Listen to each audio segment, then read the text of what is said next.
These guys are warlord game players, and they get wiped out like trash by the Thunder Queen, Surrey, and her men. Just as she orders their execution, the real Chad Hurkin appears. He cuts the executioner down with a single strike, saving his friends from certain death. Surrey's soldiers charge at him all at once, but Hurkan defeats them all too. His party members apologize, saying their carelessness allowed the ambush, but Hurkan tells them it isn't their fault. The real problem, he says, is this thug lady. She's weak and always falls behind because she has no real skill. He taps his watch, and his shining armor forms around him in an instant. Seeing this, Surrey orders her remaining followers to kill him. Hurkan just laughs. He's already taken down most of her soldiers, and she has no chance left. But then one of his own party members suddenly stabs him in the back. The so-called friends he just saved turn out to be sneaky traitors. A system warning flashes telling him his HP is dropping fast. Our hero collapses, and his party members apologize for betraying him. The lady mocks him, saying he is foolish for trusting his companions so much. She explains that she offered them money, and they immediately agreed to turn against him. The hero comments that he will wipe her out of the game, but she laughs and says that if she kills him every time he logs in, he'll never make progress. She mentions that since he plays Warlord full-time and has nothing else in his life, it's a shame he is back to being trash. The hero tries to stand and rush at her, but his own party members again stab multiple blades into his body. He asks them why they have done this bad to him, reminding them of everything he has done for their guild. But the guys tell him that the lady has offered them millions just to kill him. That's why they have betrayed him. Hearing this, the hero feels crushed as his own teammates have turned against him just for some money. Suddenly the system flashes a warning that he has died in the game and cannot log in for 48 hours. At that moment, he wakes up inside the VR machine where he was playing Warlord. He feels angry as he realizes he has lost everything he worked for. Actually, Warlord is a global sensation, an AI-driven virtual reality game that earns unimaginable amounts of money. It was the only place where our hero truly excelled. He thinks back to his early days in the game, back when he first killed monsters. At that moment, the same guy who betrayed him had invited him to join their guild. Remembering all of that, the hero heads out to find those people and take revenge on them in the real world. Running through the streets, he tries to call someone. He thinks that if he had known things would end like this, he would never have cared about anyone from the beginning. As he is busy in this all, a garbage truck suddenly hits him. He gets some serious injuries from this. Even in pain, he remembers the betrayal of those thugs and swears to take revenge on them no matter what. Suddenly, his surroundings shift, and he finds himself back in the Warlord game's tutorial. The system instructs him to defeat a Minotaur monster. Feeling confused about what's happening, he hears two other players calling him over. They ask for his help, explaining that many of their companions were injured by the monster. They mention that now only the three of them are left to face it. Looking at the massive creature, the hero asks if it wasn't supposed to have been removed from the game 5 years ago due to its difficulty. Hearing this, the other two players feel confused and tell him that the game was only released 10 months ago. At this moment, the hero realizes that he has been sent 5 years back in time. When the two players urge him again to help defeat the monster, he simply grabs his sword and moves forward alone. The Minotaur lunges at him, but he easily dodges and slices the creature into pieces in an instant. The two players get shocked to see this and also offer him to join their guild. At that moment, our hero thinks about his past, how his party had betrayed him just for money. Without hesitation, he kills both of them as well. He comments that he has made a decision that he will never trust anyone again in this life. Finishing the tutorial, he wakes up inside the machine and finds himself in a V-Gear store. For a moment, he feels confused, but remembers that 5 years ago, he often played games on the showroom devices in shops like this. He thinks that if he really has gone back 5 years, he has a rare chance as he now holds 5 years of future experience and information. With that advantage, he can take his revenge from those thugs who have betrayed him. He hurries to the receptionist girl and by handing her his bank card, he asks for a base model V-Gear. But after checking his card, she informs him that he does not have enough funds. He realizes she is right, as if he had the money, he would have already bought one in his past life. As he wonders about what to do next, he sees an advertisement featuring the same thug lady, who is also a model for the game Warlord. Seeing her face, he realizes that he can't waste time as he needs to start the game again as soon as possible. With that thought, he leaves the store to find a way to get money. Sometime later, he returns home, but this time he has bought a V-Gear machine. He looks at the business card of the company he has borrowed money from. Taking a loan was the fastest method he could think of, but it came with a heavy warning. He recalls when he went to the loan shark's office and asked for 10 million won. The man agreed, but also threatened that if he failed to pay it back, his life would become hell. Thinking that, he enters the machine again and teleports to the game's first mission. The surroundings feel familiar, as it has been a long time since he first stood here. He thinks to himself that a girl should appear soon, just like before. At this moment, the girl named Ariadne materializes and congratulates him on clearing the tutorial. She explains that he must now choose a basic class, and that the skills he raises here will shape his future specialization. She begins with the warrior class. The the fighters who battle on the front lines with melee weapons. He considers it, remembering how quickly he leveled up with that class in his past life. But he also knows how difficult it is to play solo later on, so he rejects it. The girl describes the second class, the cleric, a healer who supports others. But our hero passes that one as well. Then she says there is only one option left. She uses her ability on him, to which the system confirms his class selection. He gets teleported to a new location, where an old man greets him. This elder is here to guide him towards the path of magic. He asks what type of magic he wishes to learn. Without hesitation, our hero comments that he wants the dark magic. The old man tries to change the subject and asks how he even knows about the dark magic. He mentions that it is powerful, but it destroys the user's soul. Our hero insists that he understands the risks, to which the old man agrees. Using his power, the elder begins teaching him the forbidden art. He comments that it has been many years since anyone chose this path. A skill book appears in front of the hero, and the old man tells him to place his hand on it. As our hero follows the instructions,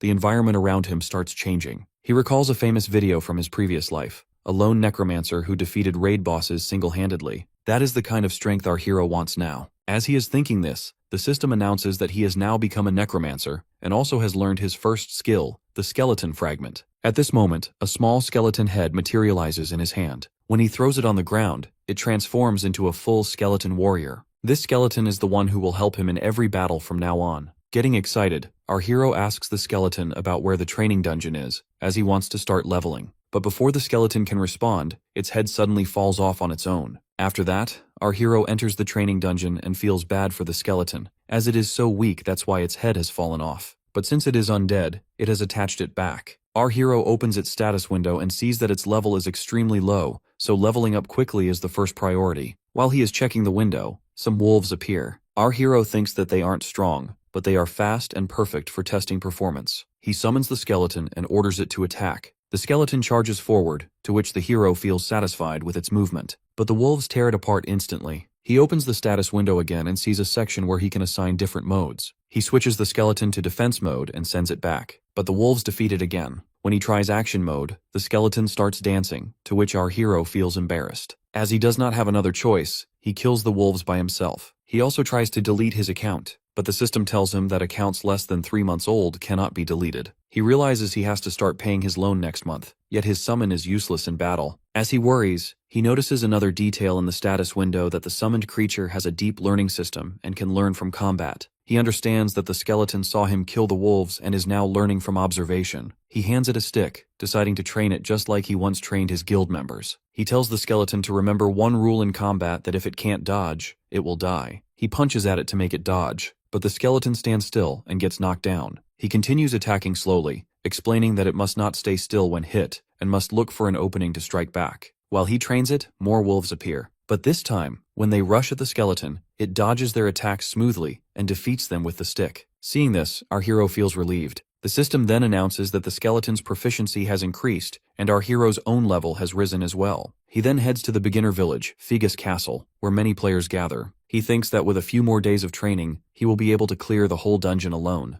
As he is thinking this, suddenly he bumps into a fatty guy. The man gets angry and demands an apology. The hero considers whether he should just kill him, but before anything happens, the fatty guy tries to punch him. At this moment, a strong man nearby stops him and warns him that he can't just hit anyone around. Seeing the man's physique and outfit, our hero recognizes him as Shev, the top-ranked warrior from his previous life. The fatty guy tells the strongest man to stay out of it, saying he will hit this boy back since he has hit him first. But when the strongest man releases a powerful aura, the fatty guy and his group get scared. They whisper that this man is the guildmaster of Red Bulls, one of the top 30 guilds, and someone famous for his love of fighting. Realizing who they are dealing with, they quickly escape from there. The leader then tells the hero not to mind people like them, but the hero simply walks away, saying he does not need help. As he leaves, he admits to himself that he was intimidated by this guy's strength, but he promises that the next time they meet, he himself will be a completely different person. He heads to a cave, thinking about the huge gap between himself and other powerful adventurers. He knows that if he wants revenge, he must become much stronger. While he is lost in thought, a tiger monster suddenly jumps at him. Before it can reach him, the skeleton appears and kills it instantly. His level rises to 10,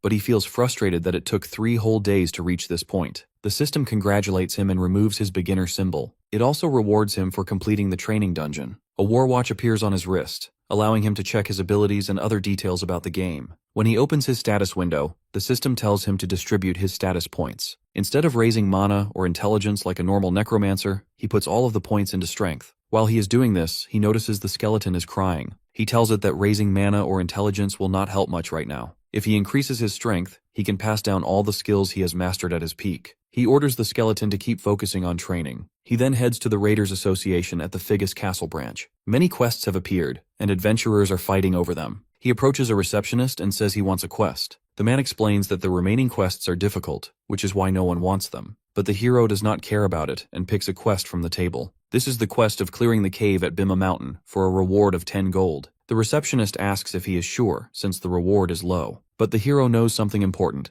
as if he clears this dull-looking quest before reaching level 15, he will earn a super rare title called Prospect. The title increases all stats by a percentage, making it extremely valuable. After that, he buys some equipment and heads to Bima Mountain. Because he spent most of his money on gear for the skeleton, he can only afford a cheap costume. It ends up making him look like a rabbit. Feeling embarrassed, he decides he will just speedrun the quest and buy proper clothes afterward. Without wasting time, he heads towards the cave. Meanwhile, a man named Molty is also on the same mountain for an adventure. While he is enjoying his raid, he suddenly hears someone calling for help, saying that his friend is seriously injured. When he goes closer, the man explains that a monster they had never seen before attacked them. The adventurer uses his war watch to offer a healing potion. But before he can react, another man from the group strikes him from behind. These men are actually thugs who trick adventurers and steal their items. After defeating the guy completely, they also steal his war watch. They then decide it's time to look for their next target. Inside the cave, the skeleton is fighting with wolves. When the wolves rush at him, the hero switches the skeleton to attack mode. With the sword the hero gave him, the skeleton cuts down the wolves instantly. The system informs the hero that he has gained a large amount of experience. He feels satisfied, thinking that with a sword, a pack of wolves is nothing to the skeleton. He plans to spend the reward points on buying better equipment for the skeleton, to which the skeleton becomes emotional. The hero then moves forward, saying they need to level up quickly to clear the area. Suddenly, an arrow hits the skeleton's head. The hero feels confused about who has fired it, but the skeleton is unharmed. The thugs step out and apologize, claiming they thought the skeleton was a monster from far away. The hero accepts their excuse, but he recognizes them immediately. They wear multiple war watches, and there is blood on their weapons and clothes. Our hero tells them that if they want to compensate him, they should give him a mana potion. The thugs say they have no potions but offer to help him level up by killing monsters together. While they talk, more wolves appear. The senior thug quietly asks his group if they remember the plan, to which they confirm. Actually, their plan is simple. They will take aggro, cast an attack buff on the wolves, and intentionally send one wolf charging toward the hero. Doing this, they will pretend it's an accident. They follow the plan and a wolf leaps at the hero, but the skeleton moves first and defeats it easily. Getting shocked by the skeleton's speed, the thugs summon more wolves. When the hero is slightly distracted, one thug sneaks behind him and tries to land a fatal blow. But the hero dodges smoothly and cuts off the thug's hand in an instant. Without hesitation, both the hero and the skeleton rush at the remaining two thugs. They beg him to wait, but he cuts them down as well as he does not trust anyone in this new life, and refuses to take chances. The senior thug pleads for mercy and offers all his items, but the hero ignores him and kills him as well. The system notifies him that the thug has dropped 8 war watches. Our hero gets amazed, thinking he can make great use of them, and will finally buy proper clothes. He sees the skeleton still beating the fallen thug, so he asks the skeleton if he wants to buy something for himself too. After buying several items, when he heals the skeleton, it looks relieved. Our hero comments that the thug's war watches were complete jackpots. By selling another player's war watch, one random item from their inventory drops. Now the hero has collected Black Goblin Pants, a sword infused with ancient tree essence, a demon's curse skill book, and some money. He also summons a face mask he creates using the war watches. This mask has an ability to record his gameplay. As he examines it, he remembers his past life, telling his guildmates that everyone wearing a Haho mask would make them go viral. With that thought, he channels power into the mask and enhances it. He decides he will not let anyone steal his things from him again, and he will use this mask to prove himself. Ready to move on, he heads toward his next goal with the skeleton. After some time, he enters the Bima Mountain cave dungeon, where he expects werewolves to appear. He knows this dungeon isn't easy, but with his new equipment, he feels confident. He begins searching for monsters, but hours pass without finding a single one. He feels embarrassed, thinking this makes no sense because the system should notify him if someone else had already cleared this dungeon. Then he notices the skeleton hitting the cave wall. Suddenly, a huge hidden dungeon gate appears. The system announces that he has discovered an instant dungeon. Our hero understands that it is a rare one-time dungeon that spawns inside normal dungeons. When they appear, The regular dungeon becomes inactive until the instant dungeon is cleared. They are more difficult, but the rewards are far better. There is only one rule that the user has to clear it or die. Our hero considers giving up on the quest and finding another, but in the end, he enters the instant dungeon. Inside, he appears in a ruined arena. Before he can react, a massive corrupted werewolf steps out. He gets surprised to see this, and when the monster charges, it slams him into the arena wall. But the hero barely feels the damage and starts laughing. Actually, corrupted monsters are tied to the main quest, and he thinks he is lucky to find one so early. He tells the skeleton to get ready, to which the skeleton agrees. The hero leaps at the monster, and by activating the demon's curse on his sword, he lands a powerful strike. As he does this, the monster's arm cuts down.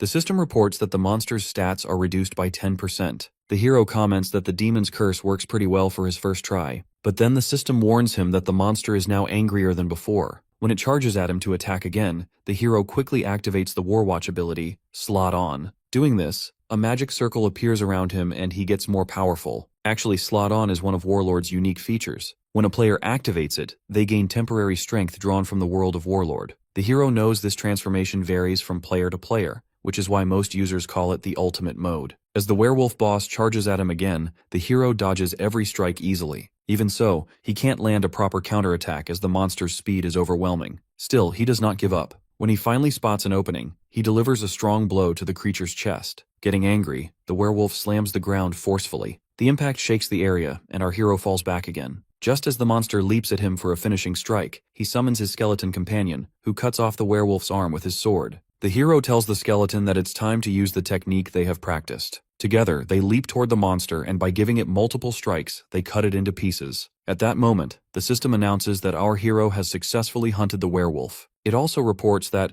because the skeleton has defeated such a powerful creature, its skill has risen to rank E. Finishing the hunt, the hero receives several rewards, including a necklace called the Corrupted Tracker. He gets amazed when he checks it as it's a rare item. The system also notifies him that 3 new titles have been registered: Promising Rookie, Challenger of Heroes, and Corrupted Tracker. The third title confuses him because it's the introductory title for the first chapter of the main quest, Count Corruption. He recalls that the main quest is the core storyline of Warlord's universe, and its rewards are so exceptional that every player tries to get involved. In his previous life, he had barely reached the 4th chapter, yet now he has already unlocked the beginning. It feels like he has hit the jackpot. After logging out of the game, he watches the news, where several players are being interviewed. They proudly announce that their guild is entering the final chapter of the Count Corruption scenario, and aim to complete it within 3 months. Hearing this, the hero feels discouraged. What he has just celebrated as a big achievement is something others have nearly finished. He knows that if he tries to join the scenario at this stage, he will not gain anything. He decides that he should give up on this round and aim for the next chapter instead. But then he realizes that this situation might actually be an opportunity for him. Right now, the entire world is focused on Count Corruption with huge interest. It's the first main quest of Warlord, and it's about to be cleared. He thinks that if he uploads a video related to Count Corruption at this moment, he could attract a lot of viewers. Feeling relieved that he has recorded his own gameplay, he decides he wants to upload it. He knows the editing quality will matter the most, so he concludes that he needs to contact the editor known as Romeni. She is the woman everyone once called the god of editing in his previous life. Meanwhile, as the editor is relaxing, she receives a message from the hero asking her to edit a video for him. At first, she assumes he is just another low-level player trying to show off, since he is only at level 15. But when she watches the footage, she gets stunned and agrees to take on the project without hesitation. After some time, another senior woman watches the uploaded video. She immediately calls her assistant and informs him that a new clip related to Count Corruption has appeared. She notes that it's impressive as someone at level 15 has managed to solo a corrupted werewolf. The assistant comments that they have already checked this video. He insists there's nothing special about it, saying the werewolf's level is low and not worth paying attention to. But the woman disagrees. She says she likes the video and orders him to bring the boy to her. Actually, this woman is none other than the Thunder Queen Surrey, the same thug lady who has killed our hero in his previous life. The next day, when the hero wakes up, he notices that the video he uploaded yesterday has gone viral. He can't help but comments that in his previous life, it would have taken him several months to reach this many views. As he checks further, he notices another surprising change. The editor, who is usually very mysterious and never reaches out first, has sent him a message before he contacted her. She asks when he will send her the next video to edit. Seeing this, the hero returns to the gaming machine and thinks about what kind of mission he could record for his next video. He knows there's no way he'll encounter a monster as rare and powerful as the corrupted werewolf again. Meanwhile, in the gaming town, Chev, the powerful player who first met the hero, is also watching the video and is totally impressed. As he is focused on it, his team member, a red-haired girl named Yell, approaches him. He tells her that he is watching a video of a boy who has been very popular nowadays. She does not feel interested in it, but the guy explains that the game is so realistic that it feels like they're moving in real life. This is why new players tend to be cautious and timid with their movements when they first start. He comments that the way the boy has trained his skeleton companion is on a completely different level compared to other necromancers. As he talks about the hero, the red-haired girl reminds him to address his own team because they are about to enter the game in 5 minutes. She tells him he needs to give a strong performance during today's live stream, because over 200,000 people bought live tickets just to watch him, as he is the leader of Red Bulls and the player ranked 9th in Warlord. The leader gathers his team. As the dungeon gate opens, they prepare themselves and step into the dungeon to hunt. Meanwhile, the hero visits the Raiders Association at the Figus Castle branch, but he feels disappointed because there are no quests available. At this moment, an old man approaches him. Recognizing him as the adventurer who has cleared the cave of Bhima Mountain Dungeon, the old man introduces himself and pulls the hero aside. He explains that he knows the hero encountered a mutant in the cave and suspects it is a monster that has been affected by the power of the Corrupt One. He mentions that they have not yet figured out exactly who is behind it, but it is clear that their power is causing monsters to go on a rampage, and many adventurers have already fallen victim. When he comments that this is why a bounty has been placed on the culprit's head, the hero immediately offers to assist, promising to give everything he has to capture the evil figure. At first, the old man hesitates, but when the hero insists on taking on the hidden quest, he finally agrees. He tells the hero about a person named Ahimbri at Bangsu Castle who can teach him. He assures the hero that he will provide a letter of recommendation, and all the hero needs to do is deliver it. Taking the letter, our hero leaves the association. He feels excited as not only has he received a quest to deliver the letter, but he also has the chance to become a student of Ahimbri. He knows that the guy is an NPC, one of the 7 disciples of the great mage Bokan. All mages want to meet him because he provides the rarest skill books. While thinking about the new quest, he suddenly remembers a task he needs to complete before starting. He heads to the forest and summons his skeleton companion. He comments that he has not checked his rewards from the last battle yet. From his system, he pulls out the werewolf's skull and uses it to strengthen the skeleton. Next, he retrieves the necklace of the corrupted tracker from the system. When he equips it himself, his own status rises significantly. He then tosses 2 small skeleton heads onto the ground. Doing this, 2 more skeletons are born to serve as his companions. He addresses them that from now on, the 3 of them will fight together as a unit. Saying that, they head toward their next target. The hero encounters a level 25 bear monster that charges at him to attack, but he dodges its strike easily. He orders one of his skeletons to attack, but the bear swaps it aside. Feeling embarrassed, the hero instructs the skeletons to approach from the blind spot, hoping for a better strategy. However, the second skeleton leaps straight at the bear from the front and is thrown aside just like the first one. The hero feels angry as he watches his companion's reckless movements. When the third skeleton jumps on the bear, our hero feels hope, thinking this one might succeed. But to his surprise, the bear also strikes it away. Realizing the situation, the hero defeats the bear on his own. Doing this, he explains to his skeletons that when monsters focus on an attack, they instinctively face the source, so it's essential to strike from the blind spot. As he teaches them, he reflects on how useful the necklace of the corrupted tracker has become. His skill rank has increased, allowing him to summon 3 skeletons at once, which is a major improvement. Yet, he also notices a problem. While each skeleton can share what he teaches one of them, they have no experience fighting together. They have not learned coordination, so they still struggle to act as a cohesive unit despite his guidance. He notes that he himself has finally reached level 20, just as he had hoped. He realizes that he probably will not be making any fighting videos for a while. He orders the skeletons to follow him, planning to train all the way to Bangsu Castle. Meanwhile, inside Bangsu Castle, a large crowd has gathered. When a man emerges from the boss room, everyone swarms him, demanding to know what kind of quest he received. Observing this, the hero thinks to himself that he can find people like this anywhere. These are the people who make no effort themselves and only try to leech off the achievements of others. As he considers this, one of the men also asks him if he has any kind of quest. The hero ignores him and presents a letter of recommendation from the senior of Figus Castle to the guard. After checking it, the guard grants him the permission to enter the boss room. As the hero steps forward, the other men attempt to follow him as a group, but the guard blocks them. Thinking about what reward the boss of Bangsu Castle might give him, the hero steps into the room, but he gets surprised to see countless skill books arranged everywhere. The boss asks him for his identity, to which the hero presents the recommendation letter. Reading through it, the boss hands him 2 skill books, Bone Armor and Madness Helm, as a reward. The hero gets surprised because both are rare and valuable. The boss then tells him that his current quest is complete, and that he may leave. However, the hero pleads with him that he will do anything if given another quest. The boss agrees and assigns him a new task, to retrieve an egg from a nest. The hero feels disappointed since there is no reward for this quest.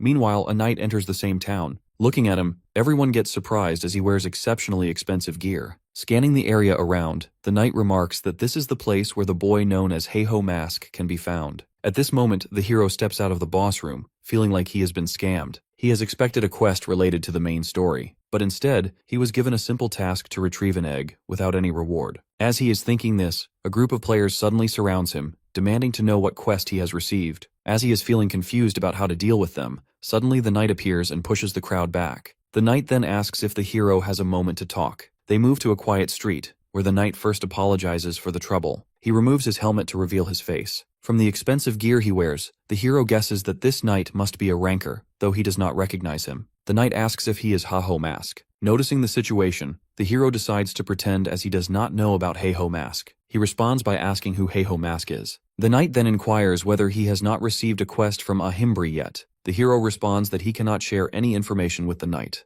With a fearful expression, he even grants permission to be killed if the knight wishes to fight. Observing his behavior, the knight apologizes for the misunderstanding, to which the hero quietly leaves. From behind, the knight's female companion approaches and comments that she does not believe the boy is the one they are searching for. She wonders if they should continue watching around Ahimbri. She comments that the corrupt count quest is nearly complete, and that even if someone discovered anything now, it would be too late to act. The knight mentions that the Egg of the Nest quest is a main quest, and they shouldn't take unnecessary risks. Because of this, both of them return to their positions. Watching them from above, the hero realizes that they must belong to an organized group since they are coordinating so efficiently. He also concludes that if they were part of an ordinary guild, they would have revealed their identities after explaining their intentions. This means that they are far from average. Afterward, the hero returns to the forest, where his skeleton companions are training. He thinks to himself that one thing is certain: there is more to the Nest Egg quest than it seems. The hero realizes that the knight and his companion probably saw his video, which is why they knew he would receive a quest from Ahimbri. He thinks to himself that he has no idea what this quest truly involves, but if he continues, he is bound to keep running into them. He also notes that if he wants to avoid them, he has to stop uploading any videos for a while. He wonders why so many chaotic people keep interfering in his life, as dealing with the thug lady alone is already more than enough. Meanwhile, the thug lady emerges from the gaming machine. Her female assistant hands her some water and asks how the guild entrance exam went. The thug lady comments that all the participants were trash. She asks if there are any updates on Heiho Mask. The assistant replies that the boy seems to have joined another guild, as he has not responded yet. Hearing this, the thug lady feels angry and instructs her assistant to report back once she knows for certain. She then asks about the president's response, to which the assistant says he has not commented yet. The thug lady remarks that he remains silent because the warlord is performing exceptionally well. She changes her clothes and remarks that he had once tried to forcefully arrange a marriage when she first mentioned playing this game. She then orders her assistant to gather a new set of applicants and report back by tomorrow morning. Hearing this, the assistant gets stunned. Meanwhile, the hero makes his way to the lizard swamp, reasoning that since Ahimbri is currently at Bangsu Castle, the quest must be somewhere nearby. Considering the task involves finding an egg, he narrows the possibilities to a bird, reptile, or insect-type monster. With his current level in mind, the lizard swamp is the only suitable location. He summons his skeletons and notes that the monsters here are high level, so he should probably use the enhancement skill he learned last time. Activating the Madness Helm skill on the skeletons, they grow stronger than before, even though they have horns on their heads. The hero decides they need to test their new power, so he orders them to attack him first. As one of the skeletons leaps at him to attack, the hero quickly punches its head away. He feels bad as his companion has screamed at him. While he is assessing the situation, a group of lizard man monsters emerges from the swamp. He orders his skeletons to take them down. The skeletons follow the instructions and defeat 3 monsters instantly. Watching them, the hero feels satisfied as his level rises, and he gains valuable experience points. He comments that over the next week, they will continue hunting monsters and searching for the egg. And if this area isn't the right region for the quest, they will move elsewhere. Meanwhile, a beautiful girl named Ilya watches him from a distance. She reflects that she rarely admits it,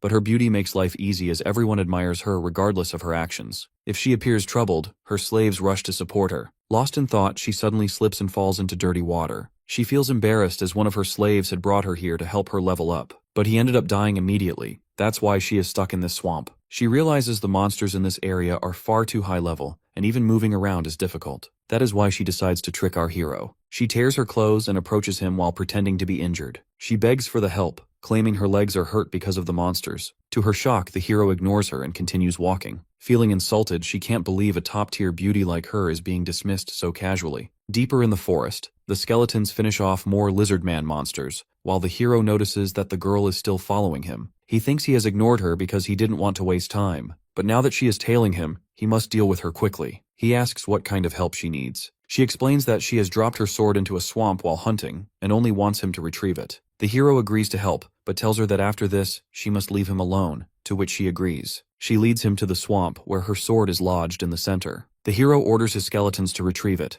The skeletons obey, and as she watches them move, she thinks to herself that necromancers are powerless without their summons. She tries to strike him from behind as he has ignored her earlier, but before she reaches him, the hero dodges her attack and throws her straight into the swamp. Feeling angry, she yells that her bodyguards will destroy him soon. Our hero tells her to look behind her, as lizardmen monsters emerge from the swamp and kill her instantly. The hero comments that he has seen her true motive from the beginning, as he is done being tricked in his past life. He then orders his skeletons to get back to work, as she has wasted his time already. A moment later, the system notifies him that the girl has died in the game. He is surprised to see that he actually earns points because of her death. Remembering how she bragged about having bodyguards, he thinks that she was just talking nonsense since a girl like her couldn't possibly have any. But in reality, she was telling the truth as her bodyguards are watching our hero's movements, and now they're ready to avenge her. After some time, one of the girl's bodyguards charges at the hero, but our hero gives him some serious injuries. He asks the man why he is going this far for her, pointing out that she would not date him even if he avenged her. The man says he is doing it simply because he loves her.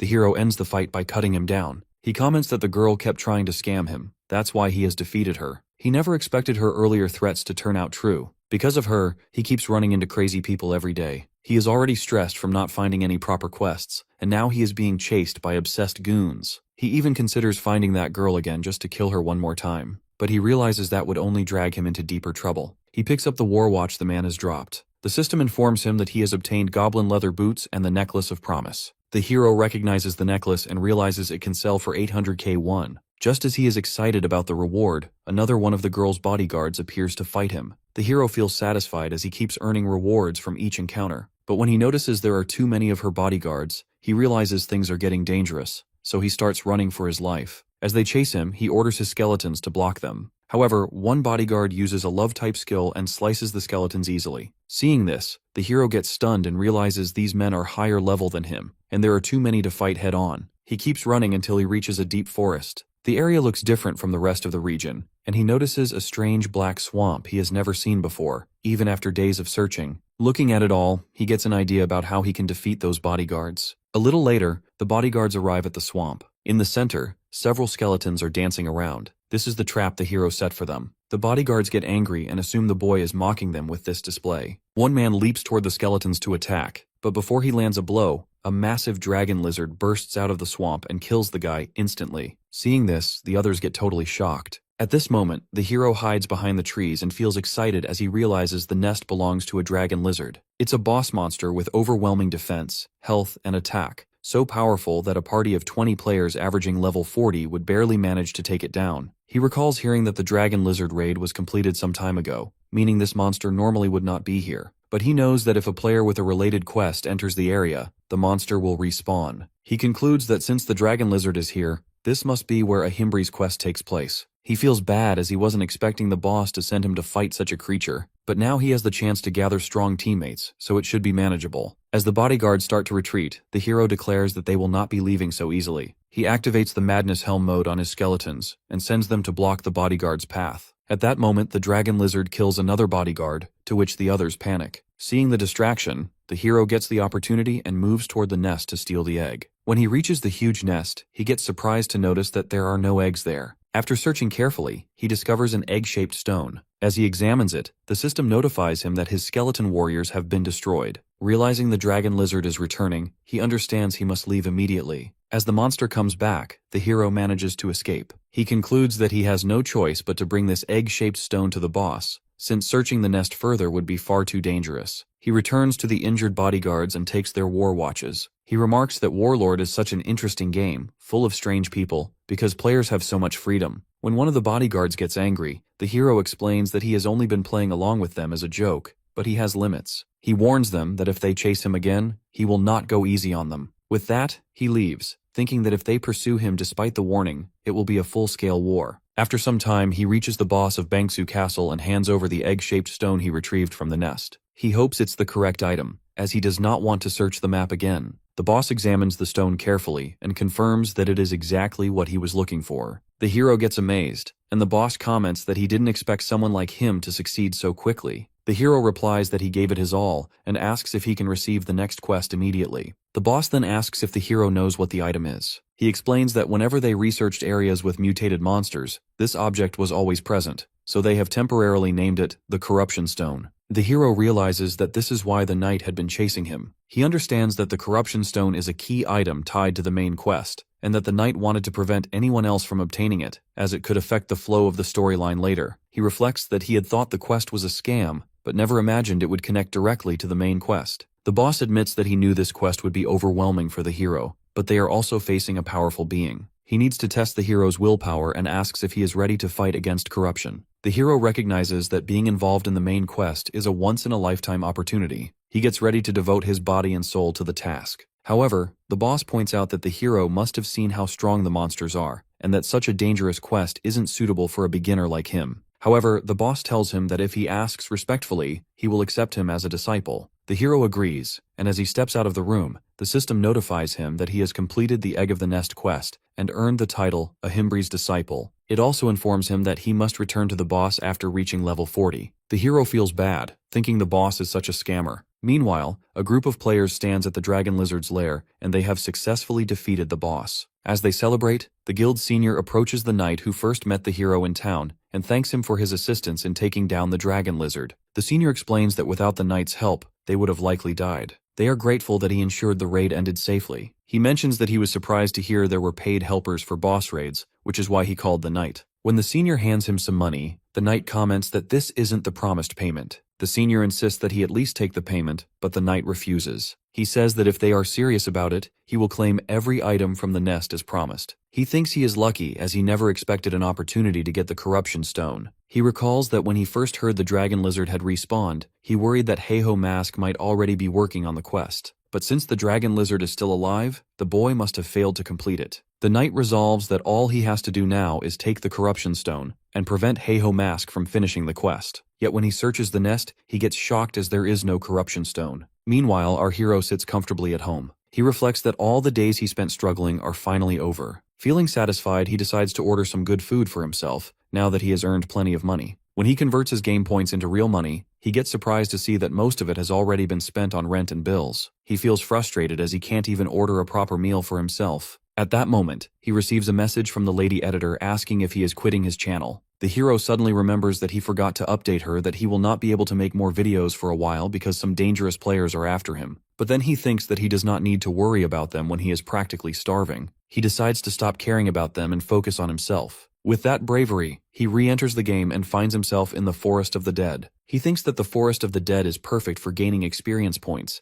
and its eerie atmosphere will make his videos more engaging. He tells his skeleton companions that they are going to hunt. But first, he summons another teammate, a skeleton magician, to assist them on this mission. This is a skill the boss granted him, which allows him to summon the magician. As he explains this, undead monsters with level 33 suddenly rise from the ground. The skeleton companions get scared from them, but our hero orders them to attack immediately. He explains that undead monsters behave differently from normal ones, and that their usual combat instincts will not work the same way. Seeing that his companions are still trying to hide, he tells them to stop wasting time as they have a mission to complete. One of the skeletons leaps at an undead monster and strikes its arm, but the creature remains alive. The hero explains that normal attacks will not work on these monsters. He summons the mage's hammer himself and smashes the monster's head, to which it gets defeated instantly. He tells his companions that they need to aim for the monster's head with their strikes. He sets today's goal to hunt down 100 undead monsters within 100 minutes. He warns them that if they fail, he will leave them in this frightening forest. Hearing this, the skeletons leap at the monsters and start fighting with full force. In a short time, they defeat many undead, and the hero notices his own level has risen. Watching them, he realizes he expected it to take longer for his companions to get used to weapons they've never used. But they're performing better than he anticipated. Just as he is feeling good, a massive undead warrior appears. The hero gets shocked because it's a rare monster that spawns randomly. He quickly orders his companions to attack, and mentions that they'll grill its meat later. They leap forward and strike together, but the monster slams its axe into the ground, The force pushes the hero and his companions backward. He feels relief as he had targeted the monster's arm, not its face. That's why they are now saved from the fatal blow. Noticing that its arm is already damaged, he and his companions land another powerful strike on the monster. Our hero feels satisfaction as the monster collapses, but it quickly tries to strike him from behind. At that moment, the skeleton magician unleashes his fire magic and defeats the monster just in time. The system notifies the hero that because of this victory, he has earned experience points. Before he can fully process it, another system alert appears that the field boss has detected the death of its subordinate and is now heading their way. Suddenly, a magic circle materializes in the air, and a massive golden monster with multiple arms emerges from it. The hero gets surprised and realizes that this is the boss of the Forest of the Dead, and a first-class mage. He thinks that the condition for its appearance was defeating a large number of undead monsters. He is confident he could take it down, and if he succeeds, it would be a jackpot. But when he looks around for his skeleton companions, they are gone. The system informs him that his mana is too low to summon them, and he himself has to face the boss alone. Noticing the situation, the hero activates the power of his War Watch, Slot On, gaining additional abilities from the game. He leaps at the monster to strike, but the monster retaliates with multiple fire spells. He dodges swiftly, realizing that if he allows it to keep casting, he has no chance of winning. Analyzing the situation, he delivers a powerful blow to one of its hands and destroys it away. Some of the monster's spells vanish as they are linked to its hands. He understands that destroying all its hands is the key, but the system warns that the monster has grown angrier and is now unleashing a more powerful skill. Observing its movements, he gets surprised. When the monster launches a devastating attack, the hero falls back very badly. Feeling confused, he struggles to recall its patterns, knowing it has been years since he last faced this type of creature. As the monster strikes again with immense force, he decides to try everything he has. He dodges each attack, but finds there is no time to counterattack. He realizes he needs to find a blind spot, but before he can act, the monster suddenly grabs him with its hand. The hero does not panic as he still has one hidden skill left, Demon's Curse. Activating it, he breaks free from the monster's grip and lands a devastating punch on its face. A powerful blast erupts, and the boss gets defeated instantly. The system notifies him that he has gained a large amount of experience points and earned the title Skeleton Destroyer. He feels relief at completing the task. Checking his status, he sees his level has risen to 36 and his mana is at 141. He notes it's relatively low, having invested only the bare minimum points. He reflects that, until now, his tiles and fast leveling have been enough to get by, but with more skills to manage, it will not suffice. He also boosted the strength of his skeleton companions, but it feels pointless now, since they are gone. Thinking that, he decides that for now he will send a video of the raid to the lady editor and also aims to reach level 40. Meanwhile, when the lady editor finishes editing his video, she feels impressed by his performance. She remarks that he defeated a boss monster higher in level than himself without taking a single hit. Not only that, he has managed to pull off such stunts on the spot without any prior practice. That proves he has a remarkable talent. Carefully choosing the most fitting title for the video, she uploads it to his channel. Meanwhile, the hero arrives at Bangsu Castle and announces to the boss that he has returned stronger. The boss gets stunned by his appearance as he looks like a beggar, but the hero simply demands the promised reward. The boss hands him a skill book called Osteology. Feeling surprised, the hero realizes it's a super rare necromancer skill, impossible to find in the markets. With it, his mana cost for summoning skeletons is reduced by 10%, and he can summon one additional skeleton. Next, the boss presents his second reward, the Corrupted Tracker's Ring. He explains that he used the corrupted stone the hero brought so he could harness the power of the corrupt one himself. The hero gets amazed, knowing this ring is only given to the first players who complete the main quest. But as he is going to take it, the boss suddenly challenges him that he will only give it if the hero can catch him. The hero agrees, and when the boss runs, he leaps at him with incredible speed.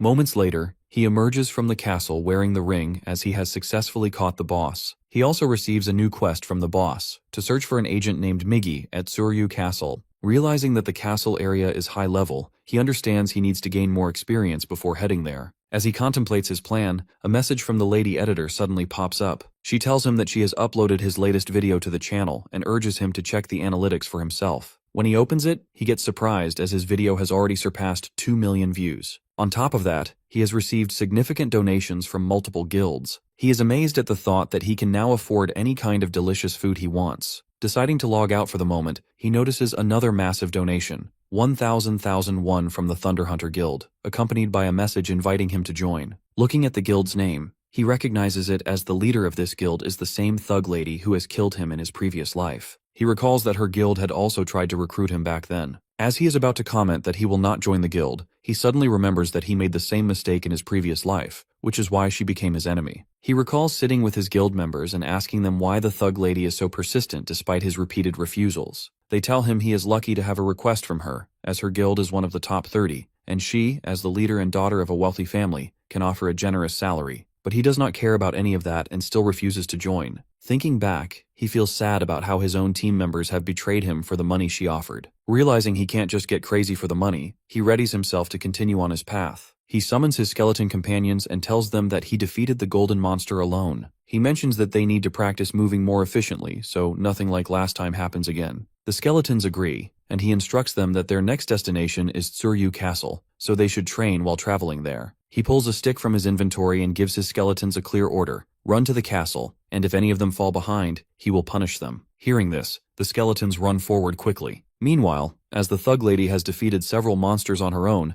her companion named Hatch comes there. She asks him about the progress on the corrupted count, and he admits they still have not found any clues for the next quest. She remarks that they can't allow the Hydra Guild to claim the main quest line before them. He reassures her that they will figure it out soon, as they are preparing to attend the meeting with the leaders of all the top 30 guilds. But she comments that a meeting with losers like them is unlikely to be useful. Saying that, she heads off to attend the meeting with those guild seniors. Meanwhile, the hero reflects on how he has spent the money he earned. First, he has paid off all his debts. Then, he bought several rare skill books, and now his balance is back at 0. Sitting with his skeletons, he begins learning the skills from the books. He places his hand on one of them, and the system notifies him that he has acquired the skin grafting skill, which boosts his defense. To test it, he summons a skeleton horn from his inventory and applies it to himself for extra strength. Striking his hand with a sword, he gets amazed to see he suffers no injury. Next, he touches another book and gains the Curse of Sloth skill, which can slow a target's movements. Testing it, he casts the skill on a skeleton, to which it visibly slows down. Finally, he places his hand on the last book and learns the ability to summon a golem, the skill he wanted most and the hardest to obtain. As he activates it, a massive golem erupts from the ground who is also our hero's companion from now on. The hero remarks that a necromancer is nothing without golems, and this one is incredibly powerful. On top of that, it has a copy mode, meaning it will mimic whatever action the hero performs. Testing it, he punches the air and notices the golem does not respond immediately. At first, he wonders if it's an error, but a moment later, the golem punches in the air too. He realizes the golem is simply slow as it repeats actions a few seconds after he performs them. Meanwhile, 4 people have gathered in the meeting room. First, a boy named Nergal, leader of the Ares Guild. Thanks everyone for attending. Shev, the powerful leader of the Red Bulls, is also present. The third is Berg, the leader of the Big Smile Guild. And fourth is the thug lady, Sure. One of them notes that while 29 leaders were invited, only 4 have shown up. The Red Bulls leader explains that the others simply will not appear. Ares' leader then begins the meeting, pointing out that the top 30 guilds of warlords are usually in fierce competition, so having this meeting is extremely rare. He explains that the Hydra Guild has discovered the identity of the corrupt count and is planning the final raid a month from now. The leader of the Red Bulls remarks that this is a serious problem, as none of the other guilds are even close to reaching that point. Big Smile's leader gets angry, knowing that if Hydra claims the corrupt count, they will dominate all future main quests. At that moment, the thug lady tells them that if they're afraid, they can step aside. When Big Smile's leader tries to argue with her, the other 2 leaders stop both of them, warning that fighting among themselves now would give Hydra a clear advantage. The leader of the Ares Guild proposes that the 4 of them form a temporary team until the Corrupt Count questline is complete. He mentions that they will share all information about the Count, to which all of them agree. Later, as the thug lady takes a shower, she feels bad that her guild cannot even defeat the Chapter 1 boss alone, and must rely on others. Yet she knows there is nothing she can do for now. If Hydra secures the Corrupt Count, she will be powerless. She realizes that now is the time to lay low and wait for the right opportunity. She calls her assistant and orders to tell every guild member to keep watch on Hydra and report any movements immediately. Doing this, she declares that the Corrupt Count will be hers at any cost. Meanwhile, when the hero arrives at Tsuryu Castle, a senior informs him that he must go to Bobaru Forest, where Agent Miggy went missing. He instructs the hero to search the area thoroughly and look for any traces. The hero gets stunned and comments that the Bobaru Forest is filled with level 70 monsters, far above his current level. The senior explains that this is exactly why the task is assigned to him. He warns that declining the quest will cost him to lose the title of Corrupt Tracker. After that, the hero sits in the town and feels disappointed because of this all. He reviews the quest details and sees that he must find Agent Miggy and take over the mission. If he refuses this dangerous quest, he will lose his title as Corrupt Tracker and be removed from the main questline. He reflects that taking on quests far above his level has backfired. Normally, he would not have been able to complete them, yet somehow he managed and advanced to the next. Now he faces a quest meant for level 60 and above. As he contemplates his next move, he overhears a conversation. A man asks a female team member whether she thinks the Hydra Guild will complete the main questline. He comments that if they do, they will be very famous. The girl notes that the rest of the top 30 guilds are struggling to even begin their quest lines. But the man asks what will happen to all the other ongoing main quests if the corrupt count is defeated. Listening to this, the hero suddenly gets an idea and realizes that perhaps he does not need to rush to Bobaru Forest now. Meanwhile, two members of the Hydra Guild keep watching on a castle through their telescopes. One of them remarks that their mission is finally nearing its end, as they are exhausted from days of constant surveillance. He wonders what kind of reward awaits them for defeating the corrupt count. The second member interrupts, warning him not to get distracted. Their task is to secretly monitor the corrupt count's castle, and they cannot afford to let their focus go down or risk leaking any information. As they converse, another guy named Kims suddenly appears, who is from the Red Bulls Guild. The Hydra members get surprised and ask what he is doing there. The guy explains that the high-level boss monster on the mountain is his target, and he is on his way to defeat it. After teasing both of the Hydra members, he moves off quickly and contacts his senior Shev. He informs him that two Hydra members are present.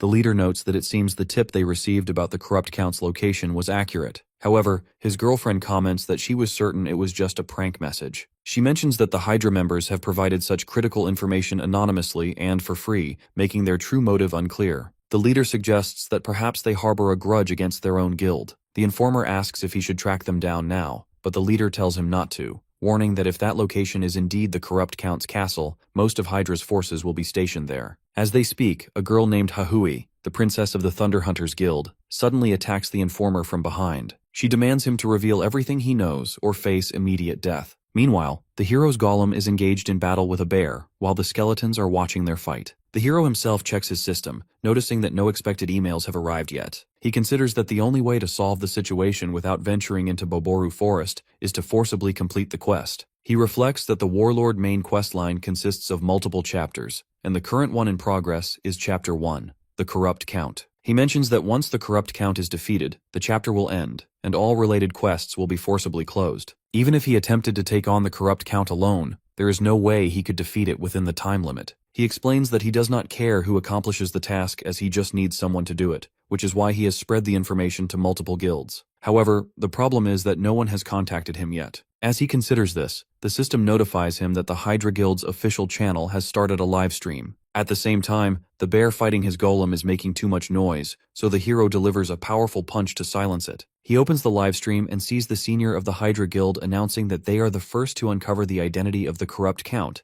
and are planning a raid. He specifies that the raid is scheduled to take place just 3 days from now. Seeing this, the hero remarks that the raid is happening sooner than he expected, but he feels satisfied, as everything is happening according to his plan. He notes that he has no reason to worry about the Hydra Guild as they are far ahead of other guilds in the main quest and have many skilled players. He adds that once the main quest is complete, his biggest obstacle will be gone, and in 3 days, his life will be peaceful and enjoyable. However, 3 days later, news spreads that the Hydra Guild has failed in the mission. All of its players have perished. Sitting at home, the hero gets surprised by the report and suddenly receives another notification that the Red Bulls Guild has started a live stream. Opening it, he sees their leader addressing his team. The leader explains that since the battlefield is being restored, it is clear Hydra failed their raid. He emphasizes that the enemy is so powerful that even Hydra could not hold out. He acknowledges that their own chances of success are now slim, but he declares that they will still take on the challenge, to which his team members cheer. He then introduces another partner who will join them in the raid, the guildmaster of the Thunder Hunters, the Thug Lady. When our hero sees her, he gets stunned. Sometime earlier, when the leader of the Red Bulls was sitting with his team, the Thug Lady suddenly appeared to meet him. He asked if she was declaring war, but she calmly assured him that, for now, they were allies. The leader then questioned why, if they were allies, her team member, the princess, had beaten up one of his teammates. The lady didn't talk about this, and changed the topic to business. She said she had heard he had information about the corrupt count. At first, the leader refused to share anything, but she told him she already knew that several members from the top 30 guilds had received intel on the count. She mentioned that since someone like him, who normally couldn't even begin tracking the count, had suddenly started investigating, even a fool would notice something was going on. Then she asked another question: if he really believed the Hydra Guild could complete the task. The leader wasn't confident, to which she pointed out that Hydra had rushed the raid date just to be the first. But the corrupt count is the first major quest boss, and defeating him isn't that easy. The leader then asks her for the real reason she came. In response, she drives her sword into the table and offers a proposal that they should join forces for the corrupt Count raid.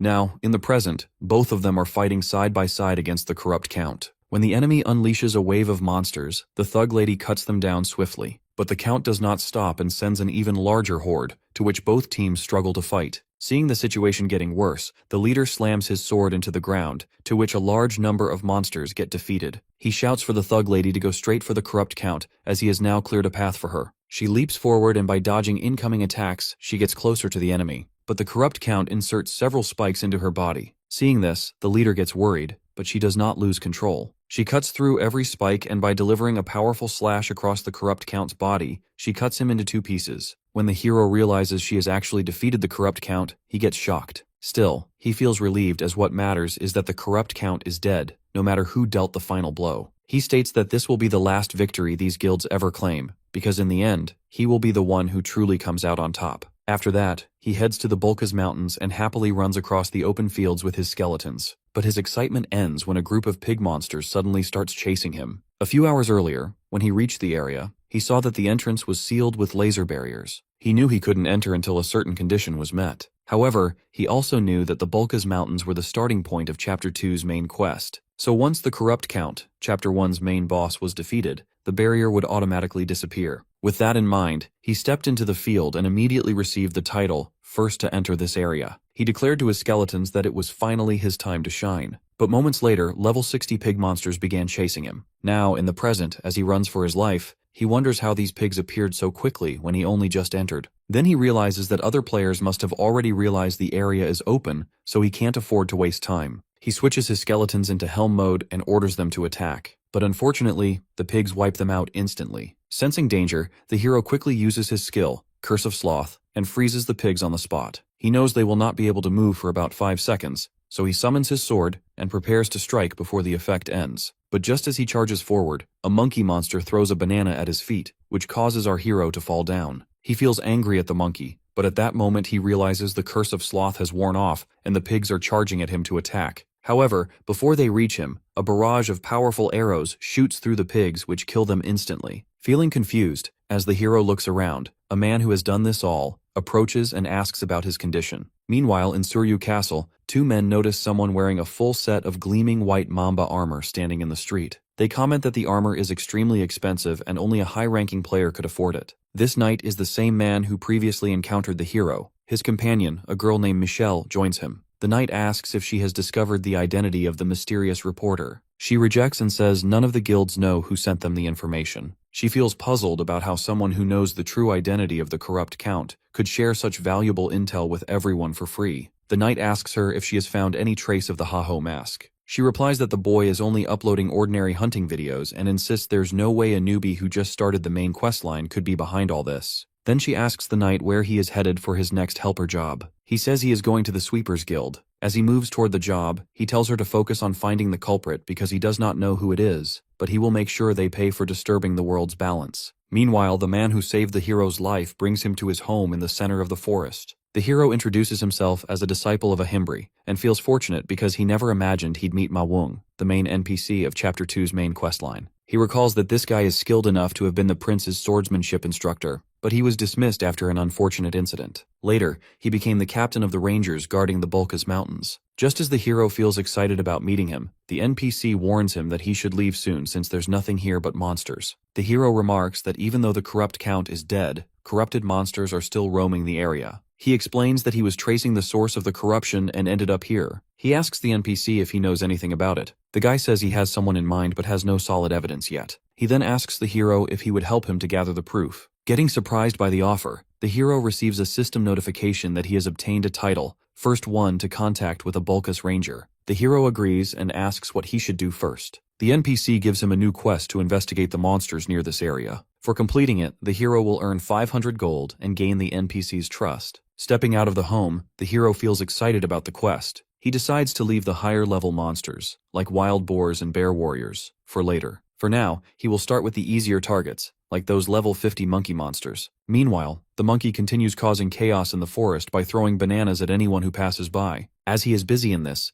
the hero silently approaches from behind. He swings his sword to strike, but the monkey quickly notices him. Dodging each attack with incredible speed, the monkey starts running. The hero chases him, feeling bad about how fast the monkey is, while the dense trees keep blocking his strikes. Seeing an opportunity, the hero throws his sword at the monkey. The monkey gets scared, but the sword ends up lodged in a tree. Feeling safe, the monkey relaxes, but the hero reveals that it was just a distraction. He summons his massive golem, which lands a powerful punch from behind, to which the monkey gets defeated instantly. The hero declares that now is the time to hunt down more of these monsters. At the same time, the Red Bull's leader and the thug lady are giving interviews to the media. When she returns, her companion comments that she is the best for defeating the corrupt count alone. But the thug lady replies that she was lucky because their success would not have been possible without the Red Bull's support. She also thinks about the hero's videos and realizes that to secure a complete victory, they need his skills. She orders her companion to contact Hatch. The girl questions why she wants to reach out to that loser, but the thug lady replies that there's something they need to hunt down. Meanwhile, the hero continues clearing the forest of monkey monsters, but suddenly his sword breaks. He knows it's time to find new equipment, but he does not have the money to buy any. He decides to focus on collecting monster gems. These gems have a very low drop rate but are essential for crafting items, with additional effects depending on the monster they come from. He knows the gems dropped by these monkeys are especially valuable for making gear. Thinking that, he tells his skeletons that from now on, they will hunt every last monkey monster. But hours of effort and their hard work, nothing has dropped. The hero feels disappointed but knows the hunt isn't over. As he focuses on this, another armored man suddenly appears and immediately recognizes him as Heiho Mask. Noticing the guy's expensive fire lizard gear and a massive orc sword,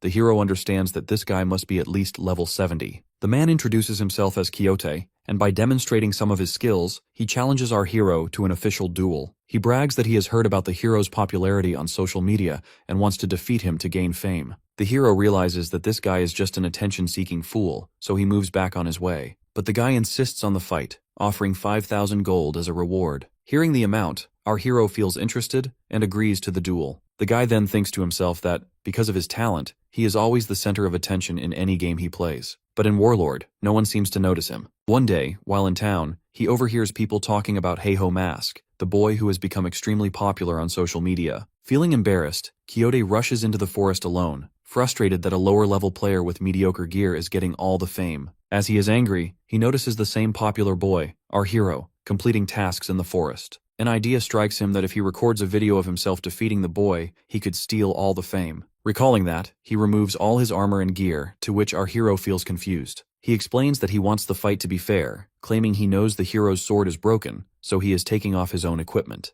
Then he lunges at the hero with bare hands, but the hero effortlessly dodges every attack. As the guy notices that the hero isn't taking the fight seriously, and is only defending himself, he activates his booster skill. He delivers a powerful punch that sends the hero crashing into a nearby tree. The hero gets surprised by the speed and force of the guy's movements. He realizes that Booster is a warrior-class skill that allows the user to accelerate their actions for a brief moment. He knows that with this skill, he has little chance of winning in a straight fight. As he stands up, the guy charges again to strike with the same boosted speed. Noticing the situation, the hero quickly throws dirt into the guy's eyes, to which the guy gets blinded for a moment. Seeing an opening, he kicks his legs and by landing multiple blows, he throws him back. At that moment, the hero activates a skill he recently acquired using his earnings and enhances his combat abilities significantly. He leaps forward to attack, to which the guy realizes that a single hit from him now would be fatal. So he quickly accepts defeat and begs the hero to spare his life. The hero agrees but delivers a powerful punch to a nearby tree, to which the whole tree gets destroyed instantly. The hero remarks that, having won the challenge, the guy must now pay the promised reward of 5,000 gold. The guy removes his helmet and praises the hero by acknowledging his strength and skill. He hands over the gold and, as a further gift, he offers his own orc sword. The hero gets surprised about this and asks why he would give such valuable items for free. The guy tells him to accept it as a token of his gratitude. He admits that in his pursuit of fame, he had neglected to actually grow stronger. He says the hero has made him realize his mistakes. He declares that he will consider the hero his own brother from now on. Understanding the guy's true motives, the hero kicks him back and orders his skeleton companions to subdue him. The skeletons follow the instructions and tie the guy to the tree. Doing this, the hero and his companions continue on their path. The hero marvels at the orc sword he now possesses, knowing he no longer needs to hunt the monkey monsters for better gear. But he still feels greedy and considers hunting more for potential rewards. However, his skeletons stop him and urge him to just focus on the next quest. After some time, the hero returns to the NPC, who hands him the reward for completing the quest. The NPC notes that the hero has defeated 950 monkeys, 104 wolves, and 76 poison lizards. He remarks that the investigation has been progressing smoothly thanks to the hero's work. The NPC then briefs him on the next mission, warning that it will be especially dangerous. He points to a location on the map near the mountain peak. He explains that a bear warrior has appeared there. Bear warriors stand around 4 meters tall and wear armor similar to human warriors.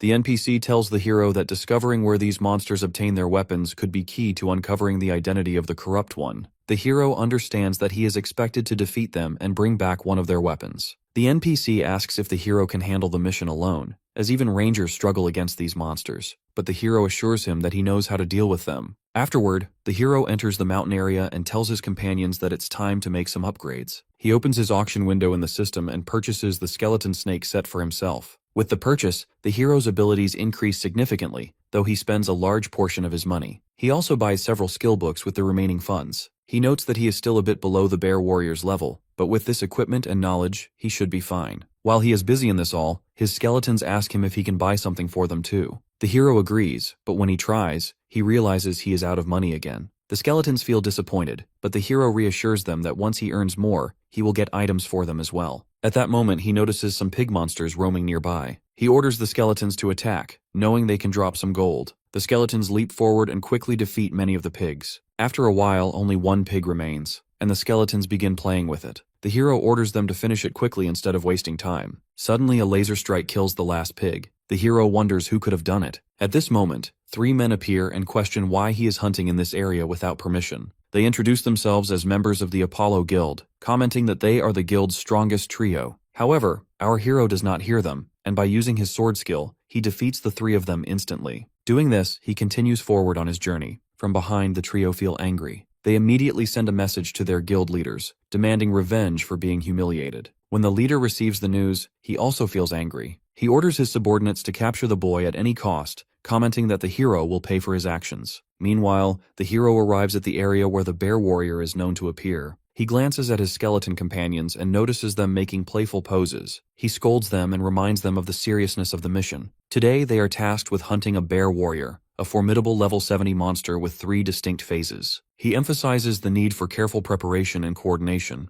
The hero explains that defeating this bear warrior will give them a significant advantage, potentially putting them ahead of the top 30 guilds in main quest progression. He makes it clear to his skeletons that there is no space for mistakes on this mission. As he describes the plan to his skeletons, a massive bear warrior suddenly emerges. The hero immediately prepares for the battle by activating his slot-on skill. Meanwhile, Hatch, a mage from the Thunder Hunters Guild, approaches the Bulkas Mountains. He hopes Heiho Mask is still in the area as he has watched his last video of the monkey monster raid. The mage feels frustrated with himself as he is supposed to be an important player, yet his seniors have sent him here to deal with a newbie. As he mutters to himself, a level 65 pig boss suddenly appears and charges at him to attack. The mage does not scare at all, and by using his fire magic, he kills the monster on the spot. Actually, he isn't just a normal mage. He is a rank 5 mage in Warlord and a valued member of the Thug Ladies Guild. Meanwhile, the hero stands in front of the huge bear warrior. He recalls that before his regression, he and his guild had attempted this raid 6 times and barely managed to defeat it. He knows that if he fails again, someone else might overtake him in the main quest. Observing the bear, he realizes that to land an effective hit, he must target the seams in its armor and strip its equipment. He instructs his skeletons to act only on his signal. Then he activates his new skill, muscle modification, which allows him to move quickly through the air. To his surprise, he struggles to control the skill's full power.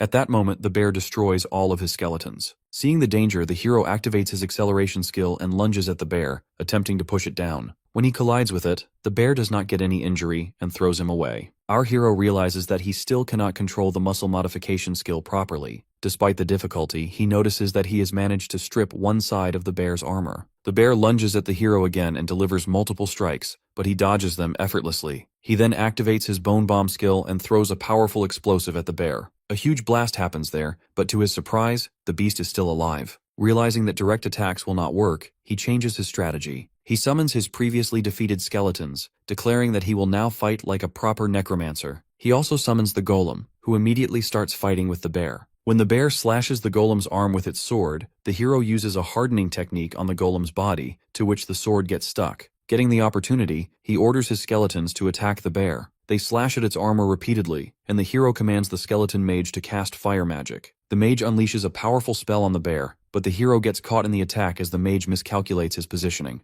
As the bear prepares another strike, the hero throws multiple bombs on its body. With some effort, the hero finally succeeds in defeating the monster. The system announces that he has gained experience points and earned a significant amount of gold. The hero feels good by thinking that the monster he just defeated was the one that had challenged the entire guild, yet he managed to solo it. He tells his skeletons that it's time to return to the NPC and begin the next quest. Meanwhile, in a tavern in Bulka's town, the mage from the Thug Ladies Guild sits alone. He feels bad as he has been combing the mountains for days, but Heiho Mask remains nowhere to be found. He worries that returning empty-handed to the guild will make the Thug Lady angrier, but he knows that searching the entire mountain alone is no simple task. Lost in thoughts, he gets stunned when he receives a call from the Thug Lady. She reassures him that he has done well so far and admits that she gave him too much to handle alone. To help him, she has sent Hahi, the princess of the guild, to assist him. Before he can react, the tavern wall explodes as the princess arrives. The Thug Lady informs the mage that from now on, they will work together. The princess feels angry to see him and scolds him as it's his fault she had to come all this way. Meanwhile, as the hero notices that Bulkas now has a town, he realizes that people have begun to understand this area is part of the main quest. Activating his speed skill, he moves quickly toward the NPC. On the way, he sees 3 men are approaching him. He recognizes them as thugs from the Apollo Guild, here to take revenge for their defeated companions. As our hero does not have much time to waste, he tells them to attack him all at once.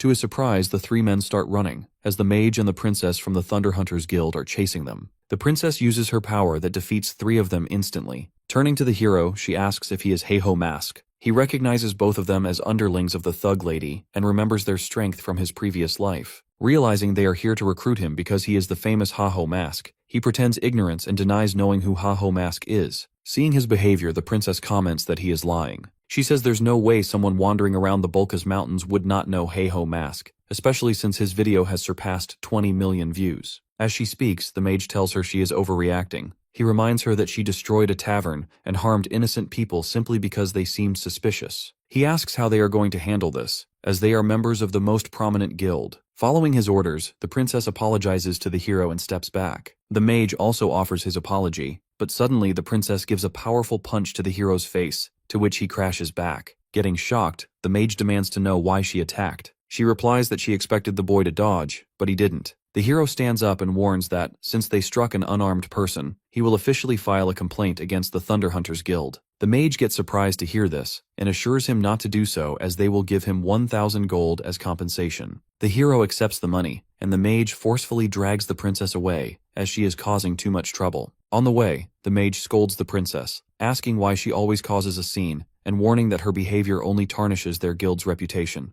The princess says most people would not even try to dodge a flying punch, but that boy had, and that surprised her. Meanwhile, the hero reaches the NPC and hands over a piece of the bear warrior's armor. The NPC examines it and remarks that something unusual must be happening in the mountains. He thanks the hero, noting that many lives would have been lost if the mission hadn't been completed. The NPC then opens a box filled with maps and allows the hero to choose one as a reward. He explains that these are maps he created while exploring the Bulkas Mountains, marking all the monster dens he encountered. The hero gets amazed as these maps are invaluable, revealing dungeons packed with rare loot and powerful gear. Just as the hero is about to select a map, the NPC stops him and requests one more favor. He explains that armored monsters have started appearing beyond the Bulkas Mountains as well, and he needs the hero to investigate that area too. The hero agrees to take on the task, but he gets stunned when the NPC tells him the next destination is Pareong Forest. Stepping outside, he mutters to himself that Pareong Forest is a level 90 hunting ground, so he'll need to raise his own level along the way. He also notes that he must defeat some level 75 monsters at Sora Canyon. Feeling confident, he reminds himself that he can handle it now as he has already defeated the bear warrior. Meanwhile, the mage contacts the Thug Lady, explaining that he can no longer travel with the princess because she makes everything difficult. He adds that he genuinely wants to help with the mission, but he has heard that Red Bulls have already claimed Sora Canyon. He suggests that, if this is true, they should focus solely on the main quest.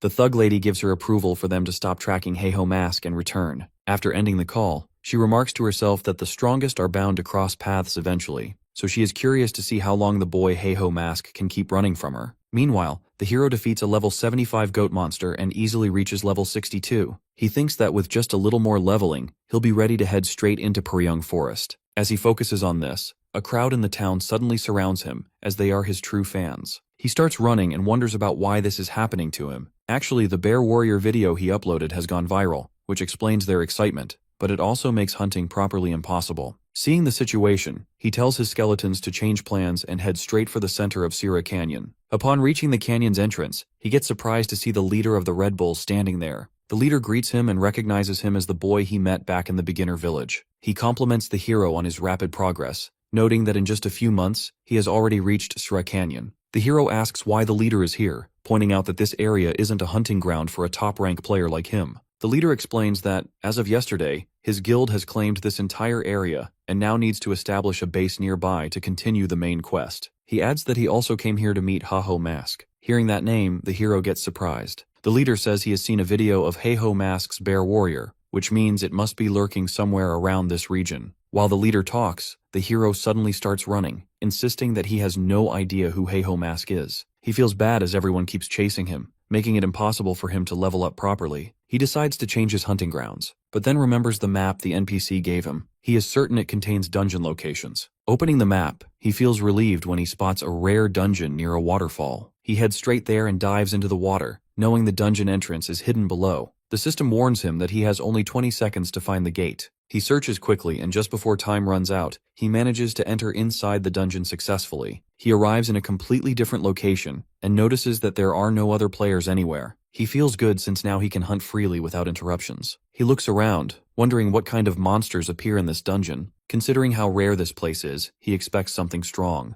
But then he spots a small slime nearby, to which he feels embarrassed as it's just a low-level creature. As he moves closer, he notices a flame burning inside the slime's body. He gets surprised as this is an elemental-type monster. Elemental monsters are among the rarest in Warlord, and their drops are essential for crafting elemental gear, making them incredibly valuable. Realizing he has hit a jackpot, he commands his skeletons to attack. Before they can reach the slime, a level 70 salamander appears and throws a fire attack at the hero, but he dodges the flames swiftly. Noticing the situation getting worse, he activates the Madness Helm mode on one of his skeletons. To boost it even further, he uses the Orc Skull enhancement. The skeleton transforms completely and turns into a powerful skeleton knight. The moment he gives the order to attack, the skeleton knight leaps forward and slices both the salamander and the elemental slime into pieces. After that, 3 more salamanders appear. But when the hero gives the order, the skeleton cuts them down as well. Watching this, the hero gets amazed as with just one upgraded skeleton, they can already hunt on their own. And since salamander essence is far more valuable than he expected, the profit easily covers the upgrade cost. He decides that he only needs to repeat this process until every skeleton is upgraded. He instructs his skeletons to keep moving forward and clear the boss so they can head to Peryong Forest. But after an hour of searching, the boss is nowhere to be found. Instead, he discovers an instance dungeon. He feels bad as he does not know what's waiting inside, and once he enters, there's no turning back. If he fails, he'll be locked out of the game for 2 days, more than enough time for either the Thunder Hunters or the Red Bulls to pull ahead in the main quest. Even so, he realizes he has no other option. Relying on his luck, he steps into the instance dungeon to hunt down the monster. As he looks around, he notices rows of knight statues, and each one has a blade mark on them. As he feels confused about the strange room, he suddenly notices the boss knight seated on the throne. Realizing the situation is getting dangerous, he quickly orders his skeletons to form a defensive line. But before they can follow the instructions, the boss knight moves with incredible speed and cuts down every skeleton in an instant. The hero gets surprised as he has never expected this monster to appear here. It's a spirit knight, a creature known for having one of the highest level battle AIs in the game. He has faced it once before in his previous life, at this exact same level, but back then, his entire guild was wiped out. He had no choice but to give up. This time, he refuses to repeat that mistake. He summons his skeletons again and charges at the spirit knight. The knight blocks both his attack and the senior skeleton's strike effortlessly. When another skeleton finds an opening and drives its sword into the knight's back,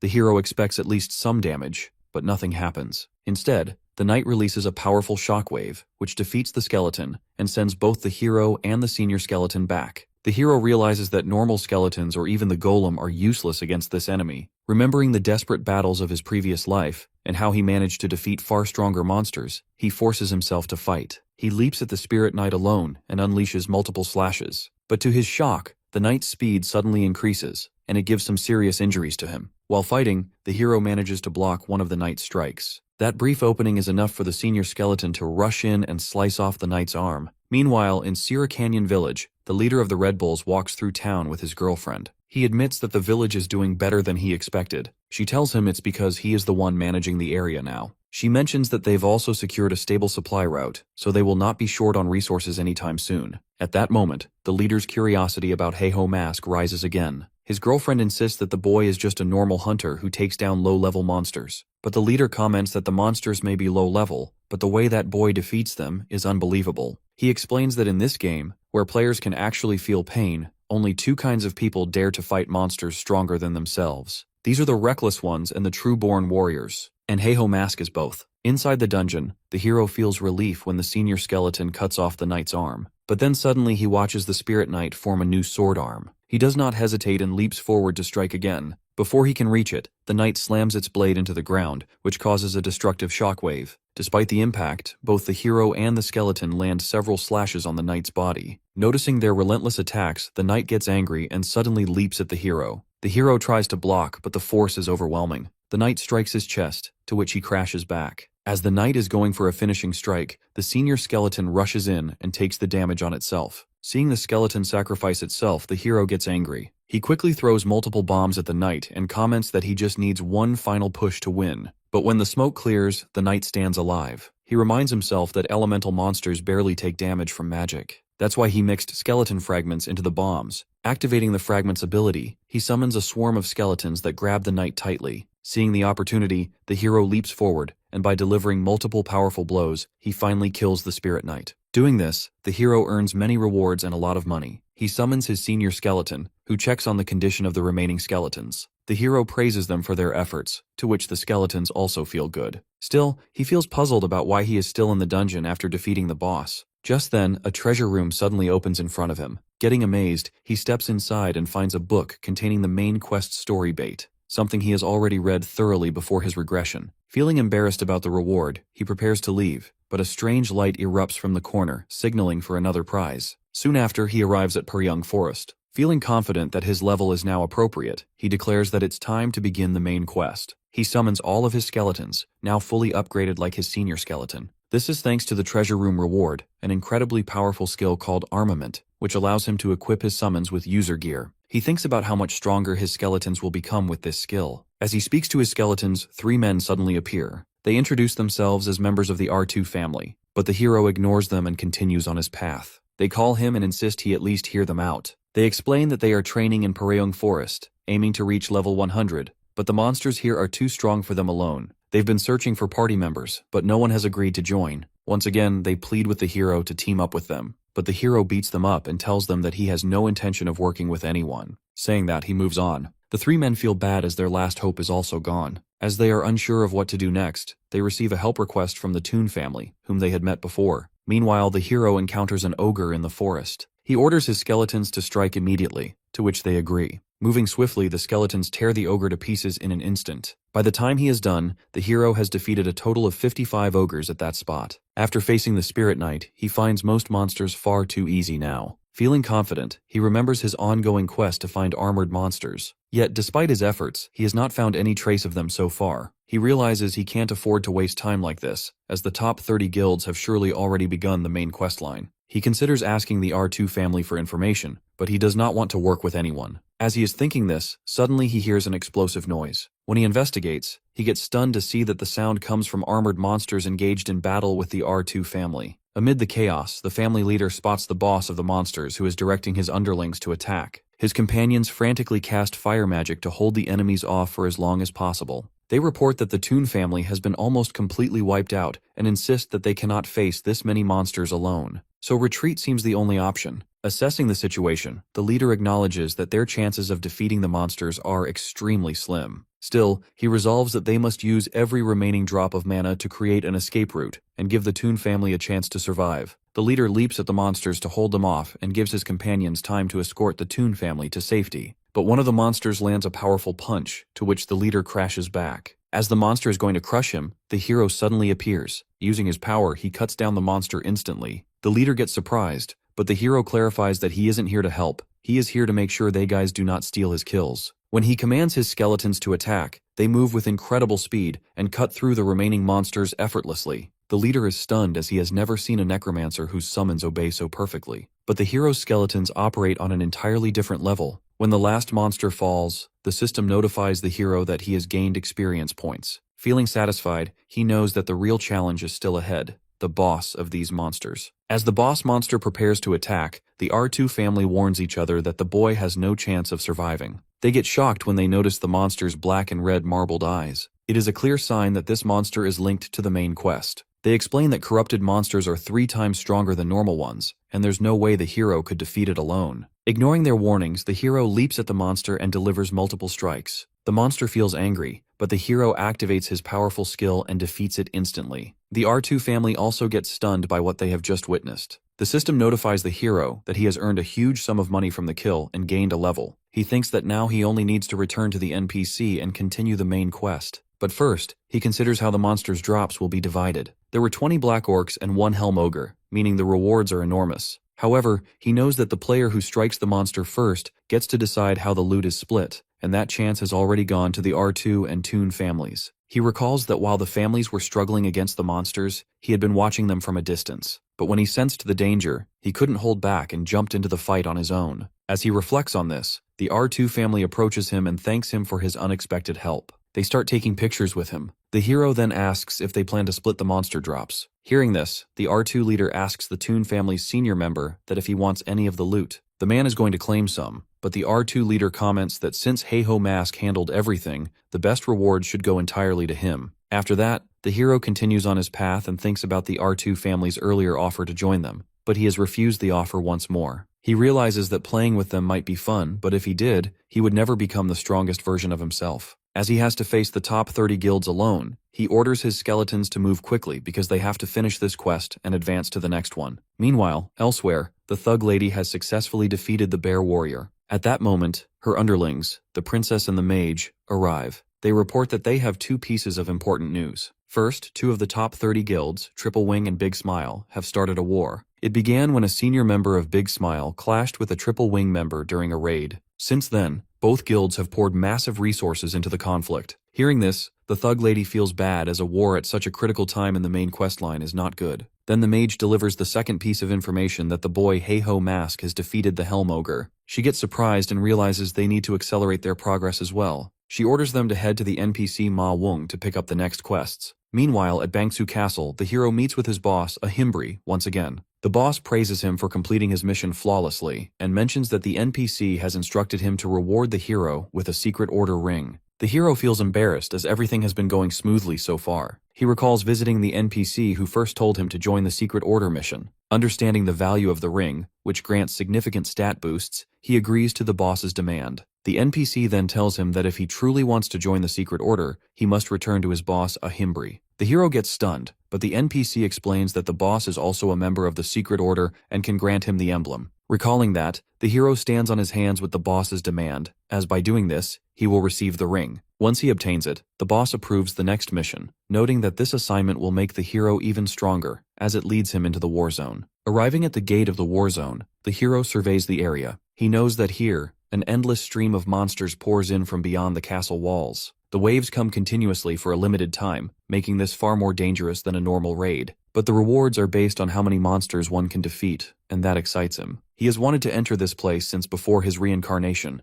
but his old guild never agreed to come. As he observes, a girl secretly watches him, reporting to her senior that she has found the boy. Meanwhile, the leader of the Apollo Guild feels angry at one of his subordinates for failing to capture the hero. The worker explains that the Thunder Hunters suddenly interfered. That's why they can't capture the boy. Feeling angry, the leader assumes that Heiho Mask might be connected to the Thunder Hunters. He calls the senior of the Big Smile Guild and asks for a favor that he wants them to teach the boy a lesson. When the senior of Big Smile asks why he should get involved, the leader mentions that Heiho Mask has dared to attack his guild and has not even apologized. The Big Smile senior initially refuses, insisting that his guild is too large to get involved in such a petty matter. Hearing this, the Apollo leader warns him that if Big Smile refuses, he will immediately cut off all sponsorship and funding to their guild. Getting shocked by this threat, the Big Smile senior quickly agrees to carry out the task. Ending the call, he feels confused as refusing the job could cost his guild too much financially, but attacking the hero will ruin his guild's reputation. Just then, the girl who has been secretly observing our hero's movements approaches him. She is actually a reserve member of Big Smile and offers her help in taking down the hero. The senior realizes that this is a way to protect the guild's image while still dealing with the problem. The The girl assures him that she will do everything in her power to eliminate the boy. Meanwhile, all the participants gather in front of the battlefield gate, including the hero. The castle captain starts explaining the rules. He announces that the gate will soon open, and warns that beyond the walls lies a lawless zone, crawling with monsters. He mentions that the castle gates will remain closed for the next 14 hours, and rewards will be distributed based on how many monsters each participant defeats during that time. In addition to the general rewards, the captain announces special missions for defeating different types of monsters. The hero is assigned a blue giant monster, with the prize being a unique skill book. He gets amazed to see this as the unique skill books grant rare and high-rank skills, and he has only seen a few in his entire past life. As he talks about the reward, others nearby overhear him, and they feel greedy about this reward. The moment the gate opens, the hero immediately activates his speeding skill and rushes into the battlefield, as he wants to defeat the monsters before anyone else can reach them. Seeing this, the other participants grow angry and decide to chase after him. But just then, the Big Smile assistant girl appears and offers to lead them as a team. One of the men says that she is a newbie and couldn't possibly defeat the hero on her own. To everyone's shock, she delivers a powerful strike to the man and throws him aside. She explains that she knows everyone wants the unique skill book, and if they follow her orders, she will make sure they get it after the hero is defeated. Hearing this, the group accepts her as their leader, and they head into the battlefield together. From a distance, the hero watches them quietly. He realizes they've formed a team solely to take him down. He feels bad as he was already planning to focus on hunting monsters,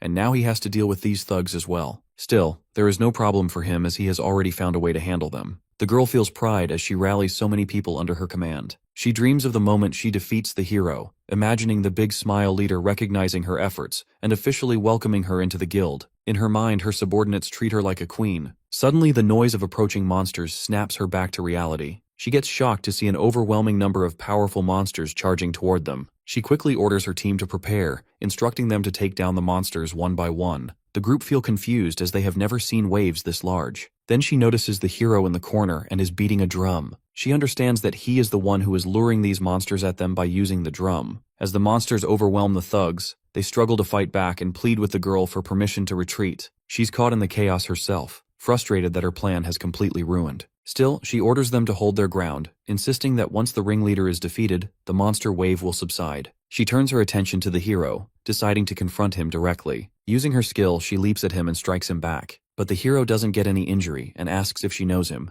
admitting he doesn't remember her face clearly. She avoids the question, claiming she simply wants to eliminate a rival for the unique skill book in advance. The hero tries to strike her with his sword, but she blocks it effortlessly. He notes that she seems surprisingly indifferent about the skill book. They engage in combat, and the hero throws a bomb at her, but she also dodges this attack easily. Seeing her movements, he asks again about her group. She refuses to answer and comments that if he's so curious, he'll have to figure it out himself. With that, she activates her slot-on skill, to which she gains powerful armor and enhances her abilities. The hero thinks that if he defeats her now, he'll never learn where she comes from. But letting his guard down is too risky, as she is extremely dangerous. She notices the skeleton standing behind her, but the hero reassures her that they won't interfere as they've been instructed to stay out of the fight. She lunges at him with full force, but he blocks her strike effortlessly. She follows up with multiple blows to his body, to which the hero feels pain. She declares that he must die for defying her leader, Hyebibin. As she leaps for another attack, a skeleton suddenly intercepts with its leg, causing her to fall down. Hearing the name of her leader, the hero realizes she belongs to the Big Smile Guild. He strikes her lightly with his sword, then binds her with a stone. He asks why her guild is targeting him, but she refuses to answer. He notes that he knows she is a subordinate of the Smile Guild. Getting surprised, she asks how he has figured it out. The hero simply thinks to himself that he knows because this is his second life, and experience has taught him well. He asks her again about why her guild is targeting him. She admits she doesn't know the full reason, telling him to just kill her if he wants. But the hero rejects, saying he can't do that as it would be a waste to let someone like her die. At that moment, he receives a notification that the blue giant has just spawned. Without releasing her, he turns to complete the mission. From behind, she feels embarrassed as not only has the hero seen through her plan, but he also went a step further and even spared her life. After that, she calls her leader and admits that she failed to deal with Heiho Mask. After ending the call, the leader gets worried, realizing that even his most trusted subordinate could not complete the mission. At the same time, he receives a call from the senior of the Apollo Guild, who states that he knows the Big Smile Guild has failed to defeat the boy. He warns that if word of this gets out, the Big Smile Guild's reputation could be completely ruined. The leader of the Big Smile feels angry as this all has happened just because of the hero. Meanwhile, the hero locates the blue giant and, after a hard-fought battle, he manages to bring it down. He is now completely exhausted, as the monster's power feels closer to a level 100. Even so, he feels relieved knowing that the thugs who planned to ambush him ended up dying on their own. If they had survived, they might have stolen this reward as well. He wonders why the Big Smile Guild is targeting him, especially when he has never crossed paths with them. Thinking back to his previous life, he remembers how his own guild rose too quickly, causing the guilds ranked around the 30s to unite against him. At the center of that conspiracy was the Thug Lady, the leader of the Thunder Hunters. Realizing this, he suspects that she might be behind this situation as well, but he decides that anyone who stands in his way will be dealt with the same way he deals with monsters. Checking the timer, he sees that 138 hours remain for the Warzone mission, so he rushes deeper inside to hunt as many monsters as possible and gather rewards. When the event finally ends and the gate reopens, the surviving participants walk out looking frustrated. They regret following the girl's lead, realizing that her plan only pushed them into failure. As they talk among themselves, they notice the hero standing nearby, now carrying a lot of money earned from the mission. He remarks that he knows they haven't earned a single coin this time, but reassures them that they will succeed next time. At that moment, the girl from Big Smile's guild watches him secretly again, but she feels some love for him. Soon, the castle captain announces the hero as the top performer of the mission and calls him to his office. When the hero arrives, the captain praises him, noting that he defeated the most monsters and even a blue giant. He explains that recently, strange monsters have been appearing more frequently, creatures with blue skin that radiate an icy aura, like the blue giant the hero just defeated. The captain mentions that these monsters seem to be coming from the snowy mountains beyond. As he listens, the hero realizes the captain is essentially describing the Frozen Kingdom map within the battleground, though he already knows this. The captain then begins to speak about the mission's reward but mentions that before they proceed, there is a message from the hero's boss. The captain tells him that his boss has ordered him to go to the Urgel mountain range and meet with the blacksmith. Hearing this, the hero realizes that the Urgel mountain range is teeming with high-level monsters. The captain then hands him the promised reward, a unique skill book. The hero feels curious about what skill it might grant him. As he places his hand on the book, the system prompts him to learn the clay play skill, to which he gets surprised. Meanwhile, the Thug Lady of the Thunder Hunters Guild is standing in the forest. She angrily delivers a devastating strike that shatters the surroundings. The guild's mage remarks that a group of unknown people suddenly appeared while her guild was fighting and stole the main quest monster. She demands to know who they are. The mage notes that they don't seem to belong to any of the top 30 ranked guilds. The Thug Lady orders that their descriptions be recorded, a bounty placed on them, and that no one be allowed near the next boss monster spawn. She swears that since they stole her prey, she will hunt them down and kill them all. Meanwhile, the group is enjoying their success and feeling satisfied with their actions. One of them suggests that they should also take out the Thunder Hunters Guild members. The Snake Girl warns that doing so would expose their identities, which could lead to serious trouble. At that moment, their senior, the Knight,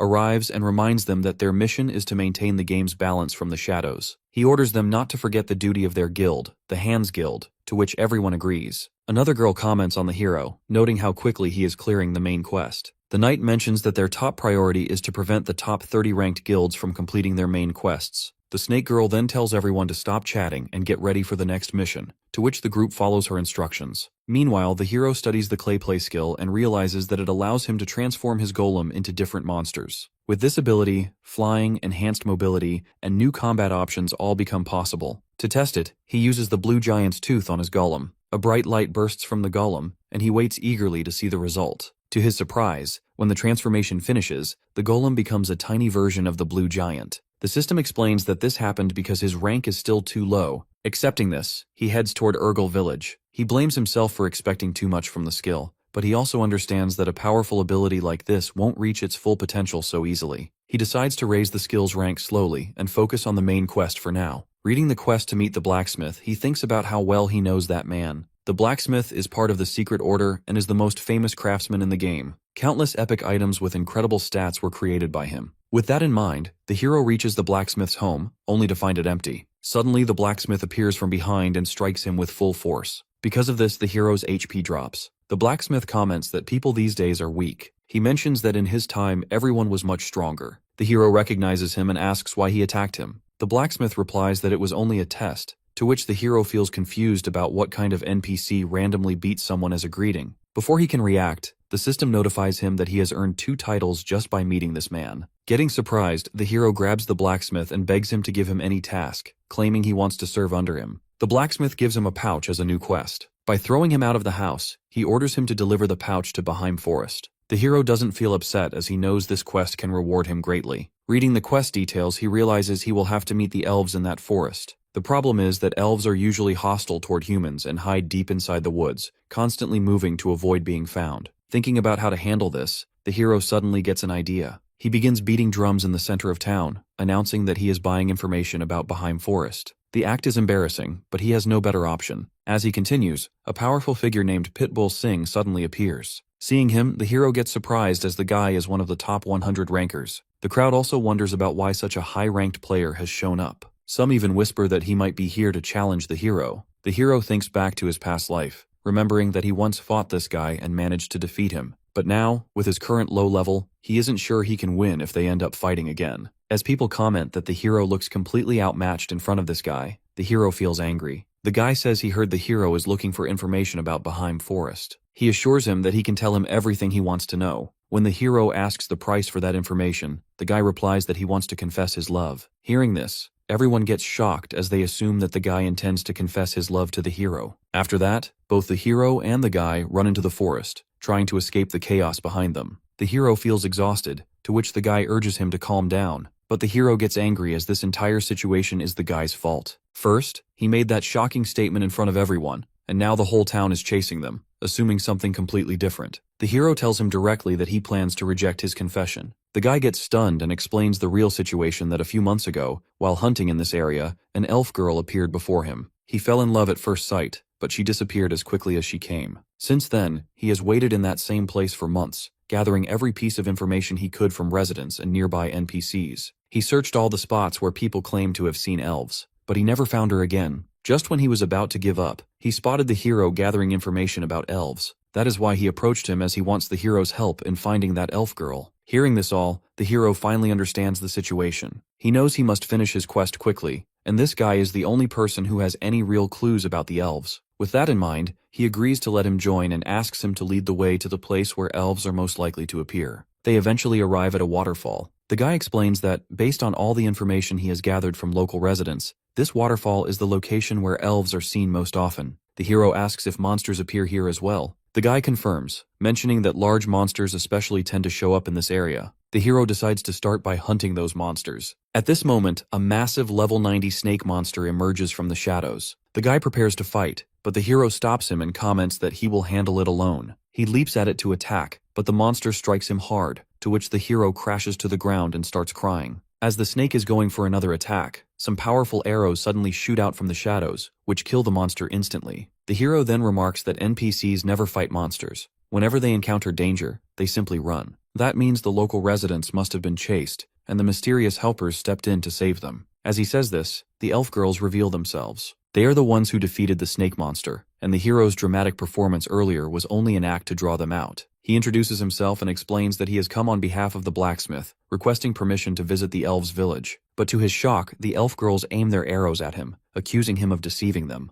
They insist that the blacksmith would never trust someone like him with such a task. At that moment, the other guy apologizes for misleading them. He tells their senior elf that he came to meet her specifically because they encountered each other once before in this forest, and he fell in love with her at first sight. When he confesses his feelings, she unexpectedly accepts them. She even agrees to guide both of them to her village. Seeing this all, the hero gets completely stunned. As they make their way toward the elf village, the hero warns the guy to be careful as the pretty elf girls can be unpredictable. The guy clarifies that it's not because she's attractive. For him, elves represent fantasy itself. In the games he loved as a child, elves were always symbols of adventure and wonder. Exploring a world like that and adventuring alongside such companions was a lifelong dream. He then asks the hero if he's playing the game to chase a similar dream. The hero comments that he has no such fantasies. His only goal is to become the strongest in the game and crush anyone who ever looked down on him. The guy warns him that by chasing strength for revenge, he risks becoming just like those who once betrayed him. Hearing this, the hero gets angry and punches him hard. He shouts that those are the empty words of people obsessed with dreams and happiness. He asks if the guy even knows what it's like to struggle every day just to survive, only to have what little he has taken away in an instant. He mentions that he doesn't care what the guy's motives are, but he orders him to just stop lecturing him. As they both are busy in this, the elf orders them to stop causing a scene because they have finally reached the village. She explains that the village senior resides in the tallest tree. The hero asks her to lead him there. Upon arrival, she informs the senior that she has brought a human scent on behalf of the blacksmith. The senior observes that it seems to be a task meant for the secret task force. The hero confirms this and hands over the pouch the blacksmith had given him. As he does, the system notifies him that the quest is complete. When the senior opens the pouch, the hero gets stunned to see an epic item inside, a purification circlet. It is capable of removing all status effects and debuffs. Realizing this, the hero understands that the next quest will likely involve purifying a corrupted elf and uncovering the mastermind behind the second main quest. He also assumes that completing that mission will reward him with the purification circlet. However, to his surprise, the senior simply tells him to return as the mission is complete now. The hero asks if there is no more work for him, such as using the item to save someone. The senior replies that there is nothing further he can entrust to him, as he is still too weak. The hero feels bad that he cannot take on the mission simply because of his low rank, but he decides to return after some serious training. He heads into the forest and begins defeating some powerful monsters. He realizes that the Thunder Hunters are likely the fastest progressing in the main quest, as they have recently defeated Helm Aggro and are probably already in the Urgel Mountains. This thought motivates him to fight swiftly, but he still feels frustrated as he should have reached at least level 100 by now. He also gets angry when he recalls the words of Pitbull Singh. While cutting through the monsters, he accidentally throws his own sword away because he is now totally exhausted by doing this. Meanwhile, the other guy explains the earlier misunderstanding to the elf girl. She gently suggests that he apologize to the hero, saying it could easily resolve the tension between them. The guy agrees, and when he reaches the hero, he notices the monsters are going to attack him. Noticing the danger, he delivers a powerful punch that defeats the monsters instantly and saves the hero from harm. Doing this, the guy tells the hero that he has something to say. The hero assumes he might be here to fight him and orders his skeletons to attack. But when the guy sincerely apologizes for his earlier mistake, the hero quickly stops the skeletons. He tells him that if he truly wants to apologize, he must help him hunt monsters. As they talk, more monsters suddenly appear. The hero and the guy fight together and take them down. After several days of relentless hunting, the hero finally reaches level 100. The guy then says he will log out of the game, to which the hero agrees. Before leaving, the guy teases him again, which makes the hero angry once more. The hero then heads to the senior elf. Observing him, the elf remarks that the hero now seems capable of handling the next mission and hands him the purification circlet. The hero gets surprised as he has now received the next quest, Corrupted Elf. When he asks where he needs to go, the senior elf admits he doesn't know and leaves, because finding the route is our hero's responsibility from now on. After that, the hero begins searching for the corrupted elf, but he feels embarrassed as the map is enormous, and he can't complete the quest by wandering blindly. He thinks that just when he believed the level problem was solved, new challenges keep piling up. He mutters that he will need to gather information again, but public trades like last time are risky. Revealing keywords like corrupted elf for a main quest would attract swarms of curious players. Still, he isn't worried as he has his own methods. Although it isn't confirmed, he suspects that the corrupted elf's role is to raise armies of monsters. He gets a plan. By circulating notes offering to buy the locations of newly spawned monsters for money, uninformed players will bring him information without realizing his true goal. He can then compile all the data and use it to pinpoint the corrupted elf's location. As he publishes the post on his channel, the first informant suddenly approaches him. When he sees him, he gets shocked to see that the person is none other than the leader of the Red Bulls Guild. In fact, the leader had been with his team when his girlfriend noticed the new post by the boy known as Heiho Mask. She points out that this time, the boy is asking for the locations of recently spawned monsters. Instantly, the leader realizes that hunting monsters is likely not the boy's true goal, as he may be aiming for something much bigger. So the leader tells his girlfriend that he will track down the boy and deal with him personally. At that moment, the hero feels frustrated. He had only planned to track down some low-ranking guild members, but now the leader of the Red Bulls has appeared out of nowhere. Deciding that the best thing is to quietly escape, he begins to move. But the leader stops him. Recognizing the danger, the hero summons his skeletons, who aim their swords at the leader. The leader warns him that if he had attacked, the hero would already be dead. The hero knows this is true, as he can sense the overwhelming power radiating from the leader. The leader then asks him to reveal his identity, noting that the hero possesses impressive physical abilities and a remarkable skill in gathering information. In response, the hero quickly starts acting, pretending to be a clueless newbie. He claims that he was only trying to find some information about monsters and knows nothing else. Observing his childish behavior, the leader comments that there seems to have been a misunderstanding. He then offers the hero a place in his guild, promising 5 billion in reward if he joins. Hearing about a lot of money, the hero feels greedy, but states that money alone cannot buy him. The leader then activates a powerful skill and warns him that he could kill him if he refuses to join the guild. Even so, the hero isn't scared at all, and again rejects the offer. He declares that he will not rely on anyone else's strength, and that he will become the strongest on his own. He warns the leader that when he reaches that point, the first people he will crush are the leader and his companions. The leader sits on a cliff and tells the hero about the Red Lake,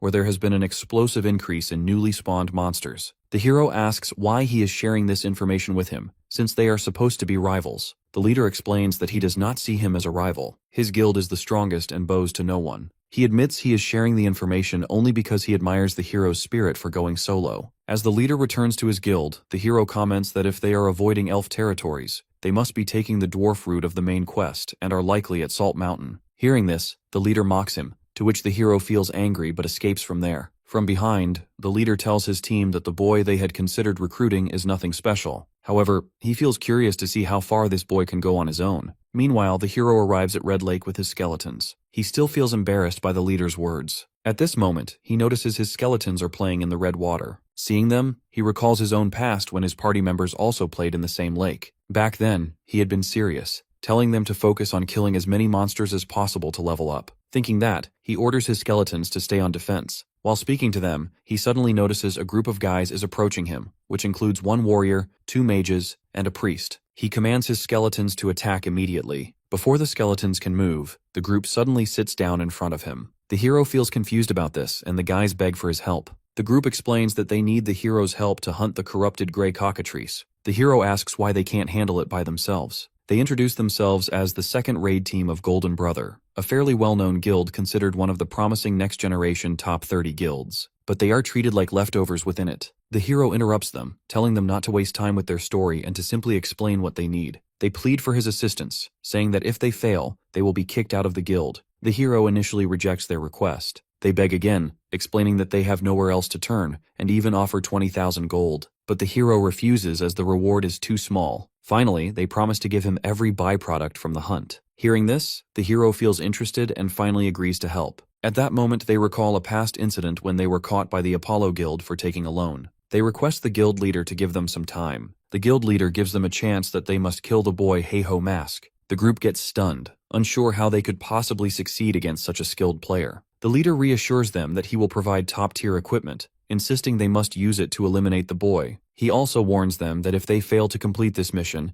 they will rot in the slave mine for lifetime. Recalling that, they realize that they have nowhere left to run. They make a plan that when the hero lets his guard down while fighting a strong monster, they will all strike together to take him down. At that moment, the corrupted gray cockatrice monster appears, whose level is 120. The hero tells the others that he will focus on stripping the monster's armor, so they will have to handle the rest. He channels his strength into his legs and leaps toward the creature. The cockatrice launches multiple feather strikes, but the hero dodges them effortlessly. Moving swiftly, he strikes repeatedly at the monster's armor and tears it away. Seeing this, the team gets surprised and the hero announces that all the monster's armor is gone, only the helmet remains. He leaps at its head for the final strike. At that moment, the group launches powerful fire attacks at him, hoping to kill him. Because of their attack, the corrupted gray cockatrice gets instantly defeated. They feel relief as, according to them, the hero is dead. But to their shock, our hero is still alive. He explains that he anticipated their betrayal as they are desperate and helpless, but they are using top-tier equipment to try to defeat the monster. Without hesitation, he activates his powerful skills and summons his skeleton companions. Leaping at those thugs, our hero declares that now, they will all pay for their sins. The thugs attempt to cast more magic at the hero, but they get shocked when they realize the cockatrice is still alive. As the hero deals with them, the system suddenly alerts him that the corrupted elf has appeared nearby. He scans the area and notices she starts escaping. The hero orders his skeletons and the thugs group to hold off the cockatrice until he returns. Saying that, he himself starts chasing the elf. He sees this as his perfect chance. If he captures her now, he can save a huge amount of time on the quest and secure first place in the main story. He activates the speed skill, but feels confused as he still can't close the distance. He throws several bombs at her, which causes massive explosions, but she dodges them all easily. As the time is running out, he plants a bomb beneath his own feet. The explosion launches him forward at high speed, but just as he reaches her, he gets shocked to see the corrupted elf suddenly strike herself and collapse. Without wasting a time, he uses the purification circlet on her, to which she regains her senses. At that moment, she hands him a letter. The system notifies the hero that he has successfully completed the quest. He also notices that she has already vanished from the surface. He understands that her disappearance means the quest required her to end her own life once it was fulfilled. Meanwhile, the thugs are still struggling against the cockatrice, and the skeletons are not helping them. The hero arrives just in time, and by summoning his golem, he finishes off the cockatrice easily. The thugs apologize for betraying him and confess that the Apollo Guild ordered them to kill him. Hearing this, The hero feels confused about why that guild wants him dead by using such rare items. As he is thinking this, he realizes he must take action before things get worse. He orders the thugs to hand over everything they have, and tells them that, from now on, each of them owes him 1 million gold every week. Meanwhile, at the Big Smile Guild, the leader is relaxing. An informer rushes in and reports that the Red Bulls Guild has just declared war on them. The leader gets stunned, and the informer mentions that the Red Bulls claim it is payback for attacking the boy Heiho Mask. As the leader tries to process this, another informer arrives with more bad news. The unique items the leader had lent to the Apollo Guild a few days ago have suddenly appeared on the marketplace. When the leader demands to know who is selling them, the informer answers that it is none other than the Heiho Mask. Meanwhile, walking through the forest, the hero thinks back to when he returned to the elder of the elf village after completing his quest. The elder asked him to leave the purification circlet behind. He also gave him the next mission to uncover the secret hidden at the location marked on the corrupted elf's keepsake. Remembering this, the hero realizes the keepsake refers to the letter the elf girl gave him. But when he opens it,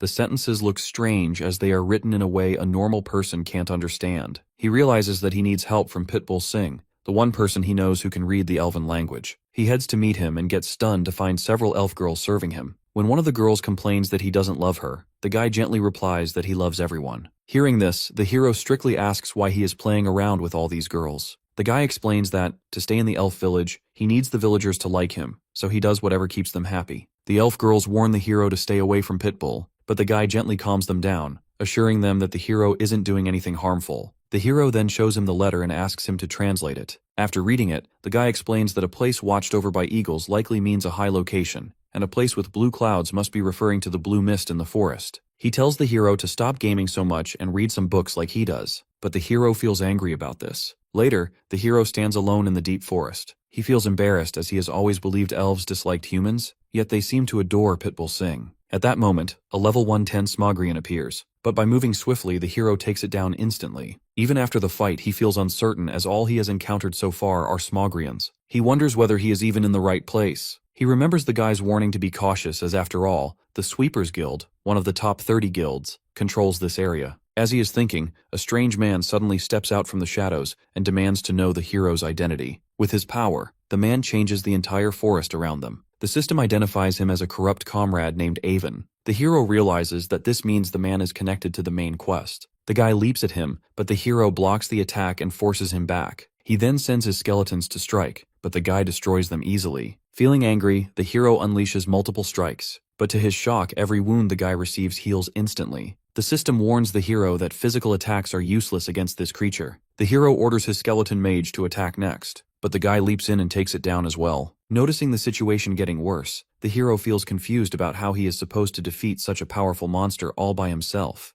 Heiho Mask is still fighting the corrupt comrade, but the problem is that neither physical attacks nor magic attacks are working on him. Instead, the comrade swats everything away as if he is brushing off a fly. Even our hero is confused, because he has never faced someone like this in his previous life. For a moment, the mission feels like suicide, but then he remembers that he is the hero of this story, so he decides to go all out. He casts Skeleton Fragment Madness Helm, causing skeletal warriors to erupt from the ground, and follows it up with the Curse of Sloth Corrosion Spirit aimed directly at the comrade. However, Heiho Mask once again underestimates his opponent. With only a few casual swings of his sword, the corrupt comrade wipes out every skeleton warrior in a single strike, as if they were nothing at all. Even our hero is shocked, but the corrupt comrade is far from finished. Once again, he leaps forward toward the hero. Heiho Mask blocks the attack and realizes that if the skeletons were not strong enough, then he will have to defeat the corrupt comrade himself. With that resolve, Heiho Mask lunges forward. The monster fights back just as fiercely, and our hero finds it extremely hard to land even a single clean hit. He cannot strike him properly, and they clash and slide past each other again and again. Heiho Mask grows frustrated, so he summons a golem from the ground. The massive creature grips the corrupt comrade tightly in its hand, and our hero seizes this chance to strike. At the very last moment, the corrupt comrade drives his sharp sword straight through Heiho Mask's body, and blood spills out. Instead of panicking, our hero smirks, because this is exactly what he planned. He has already placed a curse on himself, and because of it, the comrade's movements become temporarily restricted. Heiho Mask then summons skeleton mages all around the corrupt comrade and declares that this time he has truly gone all out. With a single flick of his finger, the skeleton mages unleash a devastating blast on the comrade. After the explosion, Heiho Mask sits a short distance away, coughing heavily from exhaustion. A system notification appears, showing that he has completed the quest and earned the title Corruption Destroyer. Still, he feels frustrated because the war watch he collected does not take any physical damage. Even so, he feels grateful that he managed to defeat the monster, because it was a truly difficult fight. He uses a health potion to restore himself, but then he notices movement in the ashes. Someone is emerging, and it is indeed the corrupt monster. Our hero pulls out his sword again, irritated and shocked that the enemy is still alive. The truth is that Heiho Mask is no longer in a condition where he can keep fighting. The comrade raises his sword, but instead of swinging it at Heiho Mask, he drives it into his own head and collapses onto the ground. Heiho Mask grows even more confused because the man has stabbed himself. At that moment, he hears the faint clinking sound of a broken mask falling away from the comrade's face, followed by a weak plea for mercy. The comrade begs our hero to kill him, asking him to end it before the power of corruption takes control of him once again. Seeing his fragile and exhausted face, our hero realizes that he is telling the truth. The comrade explains that he was once a member of the secret order, just like our hero. During a mission, he was captured by the force behind the corruption and subjected to unbearable torture. After that, he was brainwashed and turned into a monster. While trapped in that state, he killed countless beings without control. He says that he joined the secret order because he wanted to protect people, but instead, he became the very thing that harmed them. Heiho Mask steps closer and tells him that he is the strongest fighter Heiho Mask has ever faced, which means he must have been incredibly powerful back when he was still human. Our hero says clearly that the real enemy is the corruption itself, because the man in front of him is a victim trapped under hypnosis. He explains that if he uses the purification circlet, there is a chance he could heal him instead of killing him. The comrade laughs softly and says that he now understands that Heiho Mask is a good person,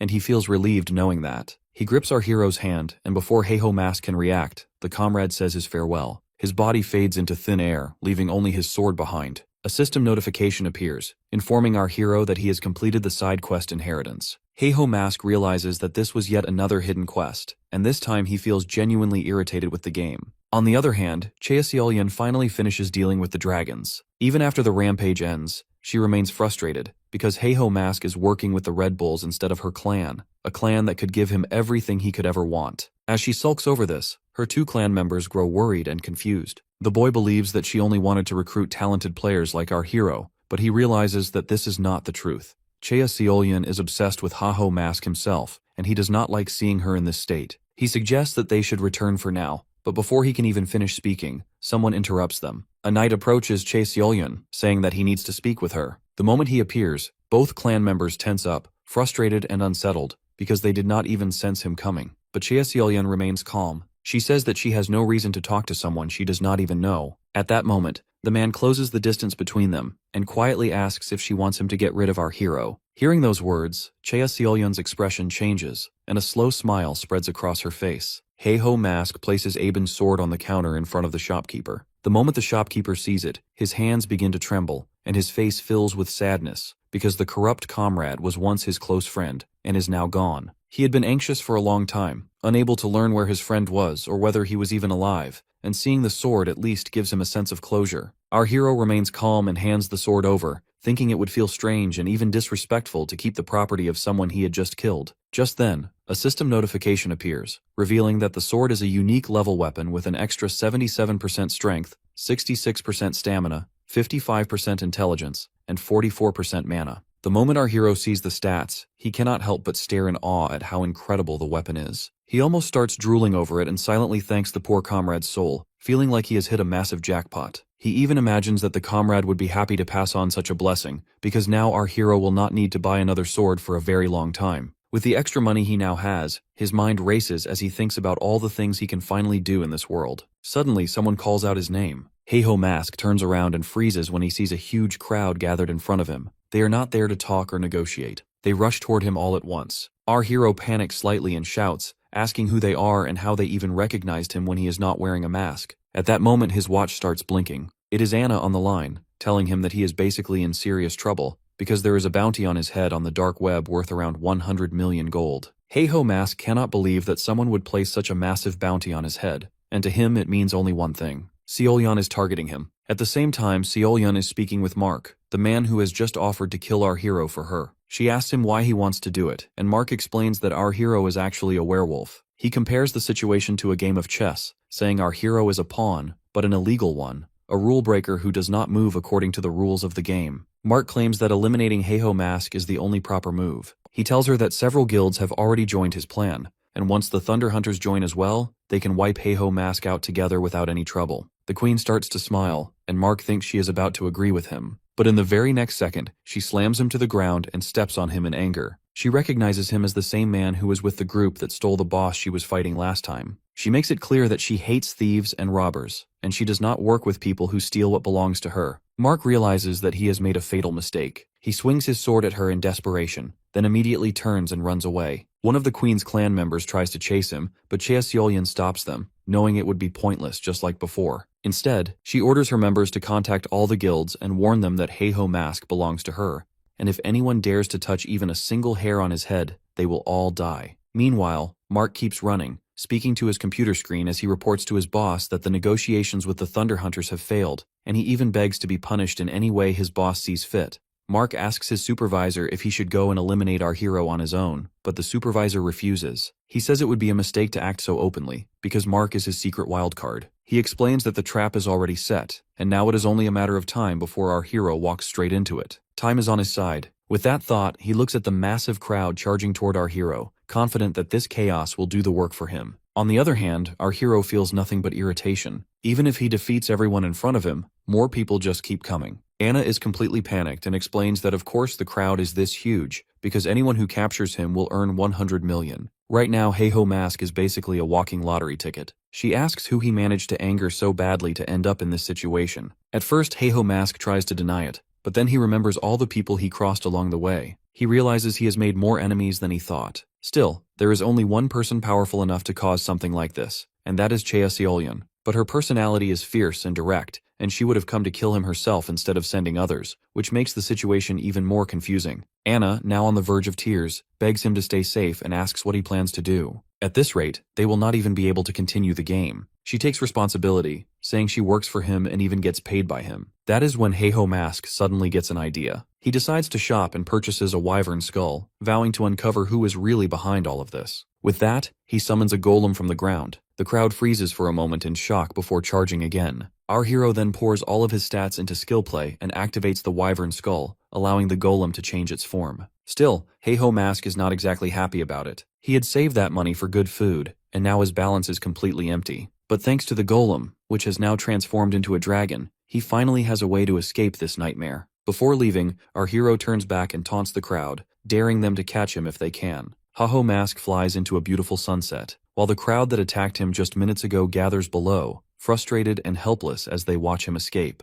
Their shouting and insults mean nothing to him. To our hero, they are nothing more than small ants he could crush at any time. Still, killing them would solve nothing, because it would not move him forward in the game. What he truly needs is to find the source of the problem, and the only way to do that is to send a clear message. So he contacts the Thunder Hunters Guild and sends a message directly to the Chea Seolyan, Shiro, requesting a private meeting, which is exactly what she has been hoping for. Later that night, Heiho Mask arrives at the butterfly garden. The queen is already waiting for him. She greets him with a mocking smile and asks why he suddenly wants to meet her, especially when he ignored her request for an audience before. Our hero has no interest in playing games. She is one of the people who tormented him relentlessly the day before he regressed, and she was the one who pushed his party members into betraying him. He wants to kill her on the spot, but he knows it would do him no good. He forces himself to calm down and asks if she is the one who placed the bounty on his head. The queen takes offense at the question and flatly denies it. Heiho Mask does not believe her. He accuses her of doing it out of spite, because she could not stand the fact that he left her guild and started taking everything for himself. His anger finally boils over, and he starts shouting at her, asking if she enjoys ruining people every chance she gets. By the time he finishes, his body trembles with rage. Shiro, however, looks amused. She tells him that her answer does not even matter, because he already decided not to believe her. No matter what she said, he would have doubted her anyway. Her words trigger a sharp sense of déjà vu in Heiho Mask, because she said the exact same thing before he regressed. As he looks at her strained and irritated expression, he suddenly remembers that there was an unknown person looking for him, and that is suspicious. He realizes that something feels off, because even in his past life something like this happens. He remembers that something suspicious moves behind closed doors, and after he turns that mysterious onlooker down, he ends up dead. When he snaps out of his thoughts, he sees that Shiro looks annoyed that he would think so poorly of her. Our hero does not give her any more attention, and instead focuses on that unknown ranker who is bold enough to enter the Thunder Hunters. That alone means it is likely those same people who killed him before. He feels like one piece of the puzzle is still missing. He decides to leave, but he is now sure of one thing,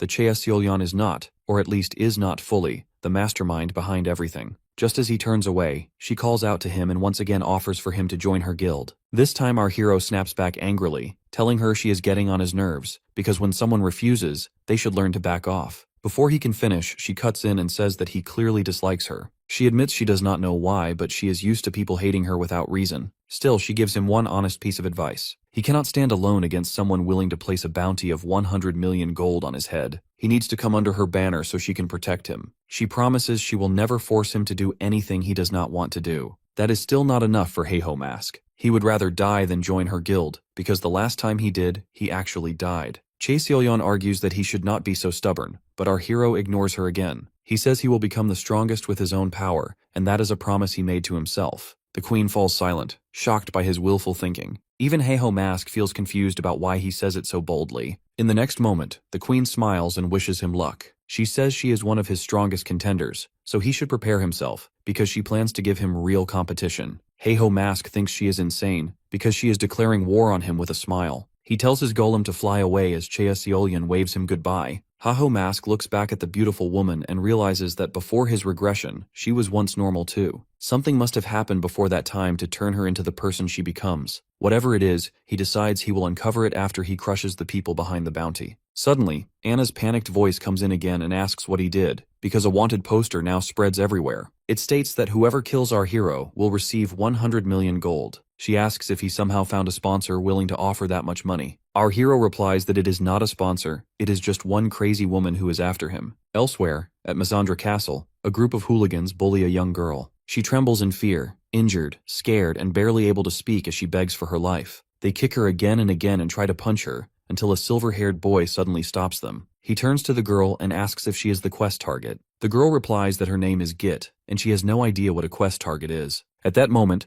Heiho Mask realizes this event has not happened yet. He asks her to come with him for a moment. One of the bullies gets angry at how Heiho Mask speaks to them and charges at him. What he does not realize is that our hero is a master fighter. With a single punch, Heiho Mask takes them all down. Git stares at him, realizing he is far from an ordinary person. Our hero then introduces himself as just a good-natured citizen passing by, even though deep down he knows that he is not a good person at all. Our hero turns toward Git, who now bows deeply in respect, thanking him for helping her and saving her life. She trembles with fear and says she had already given up the quest, and if it were not for him, she would have given it away. She cries openly and keeps apologizing, but Heiho Mask does not care about her emotions. He goes straight to the point and asks if the quest she was almost robbed of is the Ruins Dungeon Exploration quest, where the goal is to clear the Misandra Ruins Dungeon and receive the Dispel Block Field as a reward. Git says he is absolutely right and starts asking how he knows that, but she does not get to finish her sentence. Our hero cuts her off and tells her to hand it over. At that moment, Git realizes he is no different from the bullies who attacked her earlier. Soon after, they arrive at the ruins, and a system notification appears, confirming dungeon entry. The condition states that if even one party member dies or leaves the dungeon, the quest will be invalidated. When Heiho Mask reads this, he seethes with anger, because now he is stuck with a cowardly fighter. He had believed he would finally clear this quest properly, but this is not what he planned at all. Git starts crying again and begs him to leave her behind so he can go home safely. Our hero finally loses patience and yells at her, asking how long she plans to keep crying and telling her to get control of herself. The world seems to close in as Heiho Mask orders her to use her strength. Git says it is useless and admits she knows she looks pathetic. She says she does not know what she is supposed to do, because things never work out for her. She explains that she is weak, and whenever she goes on raids, she messes up and gets cursed by her party members. Even when she goes into the field alone, she dies every single time. After a while, she gives up on everything and starts drifting around,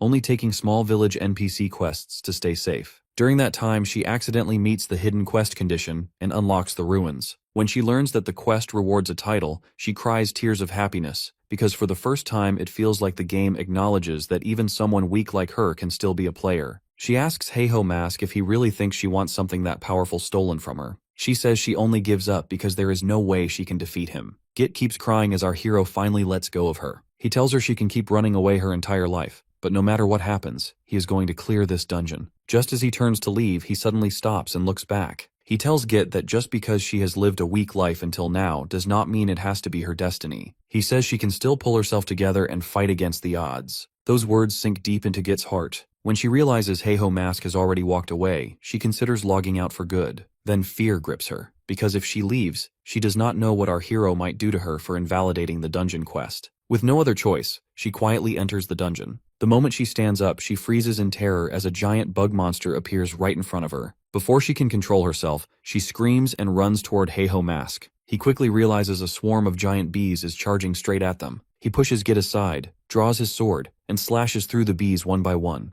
Git cries in panic as our hero fights without hesitation. 1 hour later, both of them sit exhausted on the ground. In the very next second, Heiho Mask starts screaming at her, accusing her of messing things up on purpose. Git apologizes over and over again, her voice shaking. Our hero turns away and tells her to stay right where she is and not get in his way, because he plans to solo the boss himself. That is when Git finally realizes they are already inside the boss room. Heiho Mask explains that this place is the Giant Ant Den, a dungeon known for being insanely difficult. The small spiderlings here keep respawning and explode the moment they touch someone. The boss, a giant spider, has a shell as hard as metal, which makes it extremely hard to take down. Our hero tells her that all she needs to do is stop panicking and stay still, because as long as he fights without triggering traps, he can handle the boss on his own. Our hero charges straight toward the ant boss, and Git cannot believe her eyes. He moves closer and closer without setting off a single trap. With precise strikes, he cuts down the spider's legs one by one and smiles, convinced of his victory. Git stands up and starts cheering, realizing for the first time that they might actually succeed.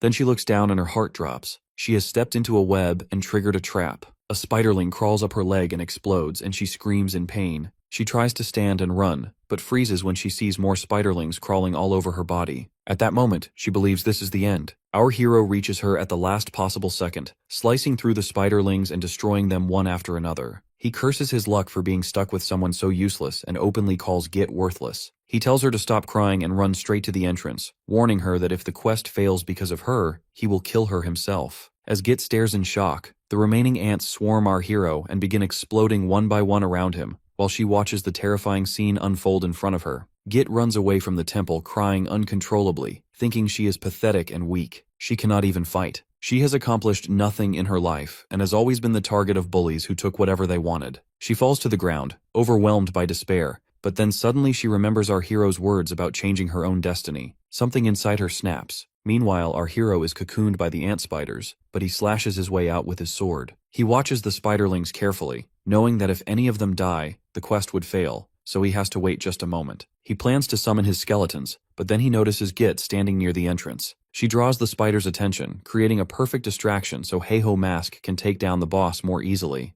Heiho Mask tells her to leave or she will die, but Git shakes her head and says she is not going to die. She has always run from danger before, but this time she wants to prove to herself and everyone else that she can be a player in the game. Heiho Mask feels a little annoyed that he still has to do the hard work, but he prefers her fighting to her crying. With that, Heiho Mask charges at the boss while Git keeps the spiderlings occupied, her whole body trembling. The monsters are still terrifying and she is still weak, but for the first time, her fear feels empowering. She fights back with everything she has. After a long and grueling battle, the system notification shows that they have cleared the Missandra Ruins dungeon. Git cannot believe it. She cries again, but these are happy tears. Suddenly, someone grabs her arm. Our hero turns to see a group of bullies who have stormed into the ruins and captured Git. They threaten to kill her if our hero does not hand over the Dispel Block field title. Git screams for him not to give it away, insisting they worked too hard to clear the quest. One of the bullies punches her to silence her and threatens her again, but this new Git has no fear. After fighting the terrifying spider monsters, the bully's fists feel like nothing. He charges to strike her, but our hero interrupts, calmly saying he will only give the title if they can beat him and take it by force. The bully thinks Heiho Mask has lost his mind,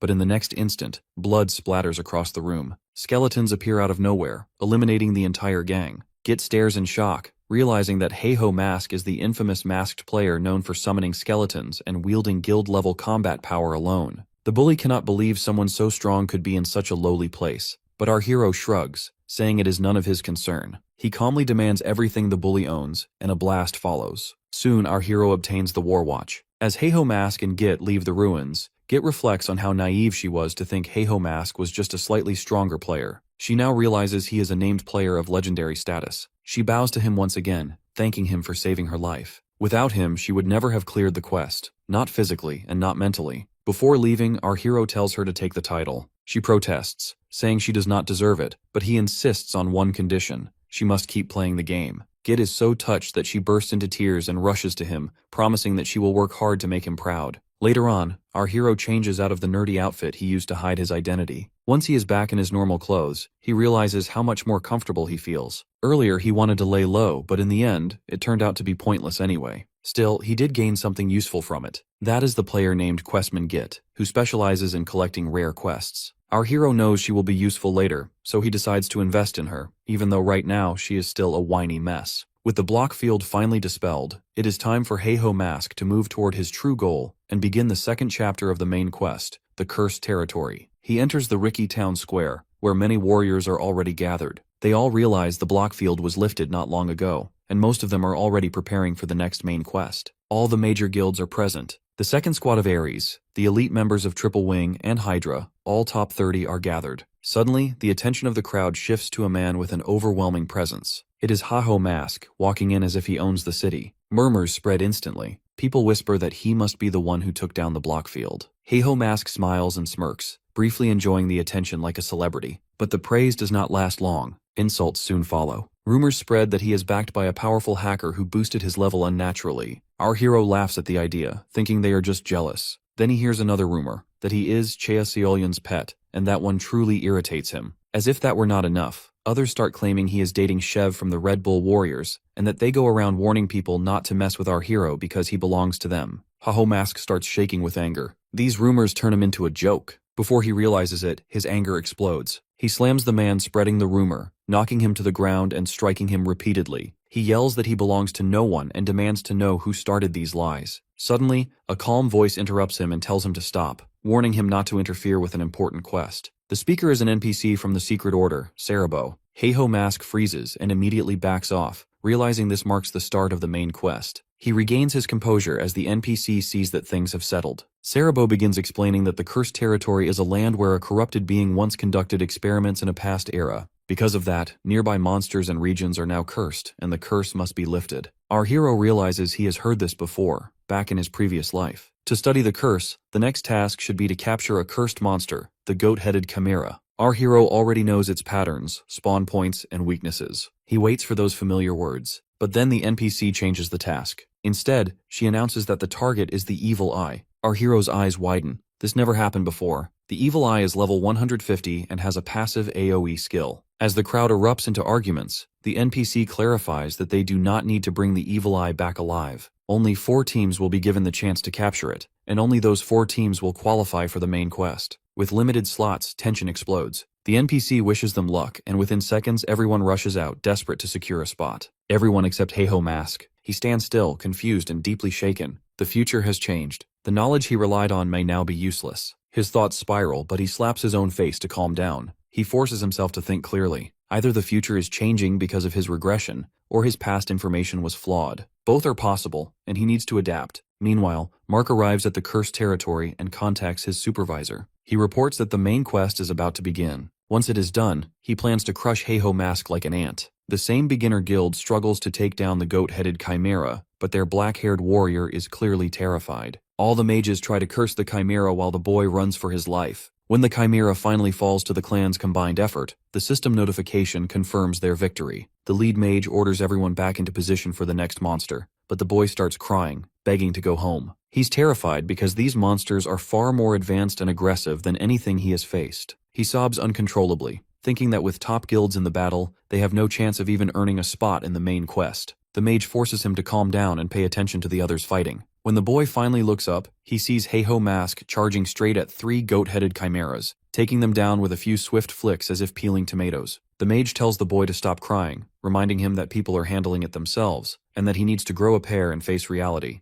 And the boy feels a sharp sense of jealousy, because he wishes he could play the game as easily and confidently as our hero does. What he does not know is that Heiho Mask carries his own fears. The timer for hunting the goat-headed chimera is running out, and our hero knows he needs to move faster and faster. That pressure pushes him to kill as many chimeras as he can without slowing down. Inside his mind, one question keeps repeating. He cannot understand why the present is different from the future he remembers, or why mysterious people keep coming after him with no clear reason. He cannot even approach the main quest with confidence anymore. As these thoughts pile up, he realizes his body is shaking. His skeleton companion offers him a healing potion, but our hero refuses, because he knows he has to keep pushing forward for now. Other groups have at least 5 members to deal with the chimeras, but our hero is completely alone. and that means he has to give everything he has and move at extreme speed. When the timer finally ends, the NPC approaches him and praises him, clearly impressed by how many chimeras Mark has killed in such a short time. It almost looks as if he wiped out most of the population by himself. The NPC asks for his name so it can be reported to the association. Before Mark can answer, someone suddenly interrupts them. The NPC turns his attention, curious to see who finished second. Ha-Ho Mask also turns his attention, unable to believe he finished second, since the difference between them must be small. He considers that it could be Ares, or Clan Hydra, or even one of the smaller guilds he saw earlier. Then a familiar voice reaches him and Mark steps forward, standing right in front of him. Before Mark can finish speaking, Hey-Ho Mask attacks, demanding to know who he is and why he is interfering in his game. Mark calmly replies that he is not the one interrupting anything, and in the same moment, he strikes our hero in the back. The blow sends our hero crashing into a tree. Mark then looks down at him and requests a one-on-one battle. If Mark wins, our hero must give up the main quest.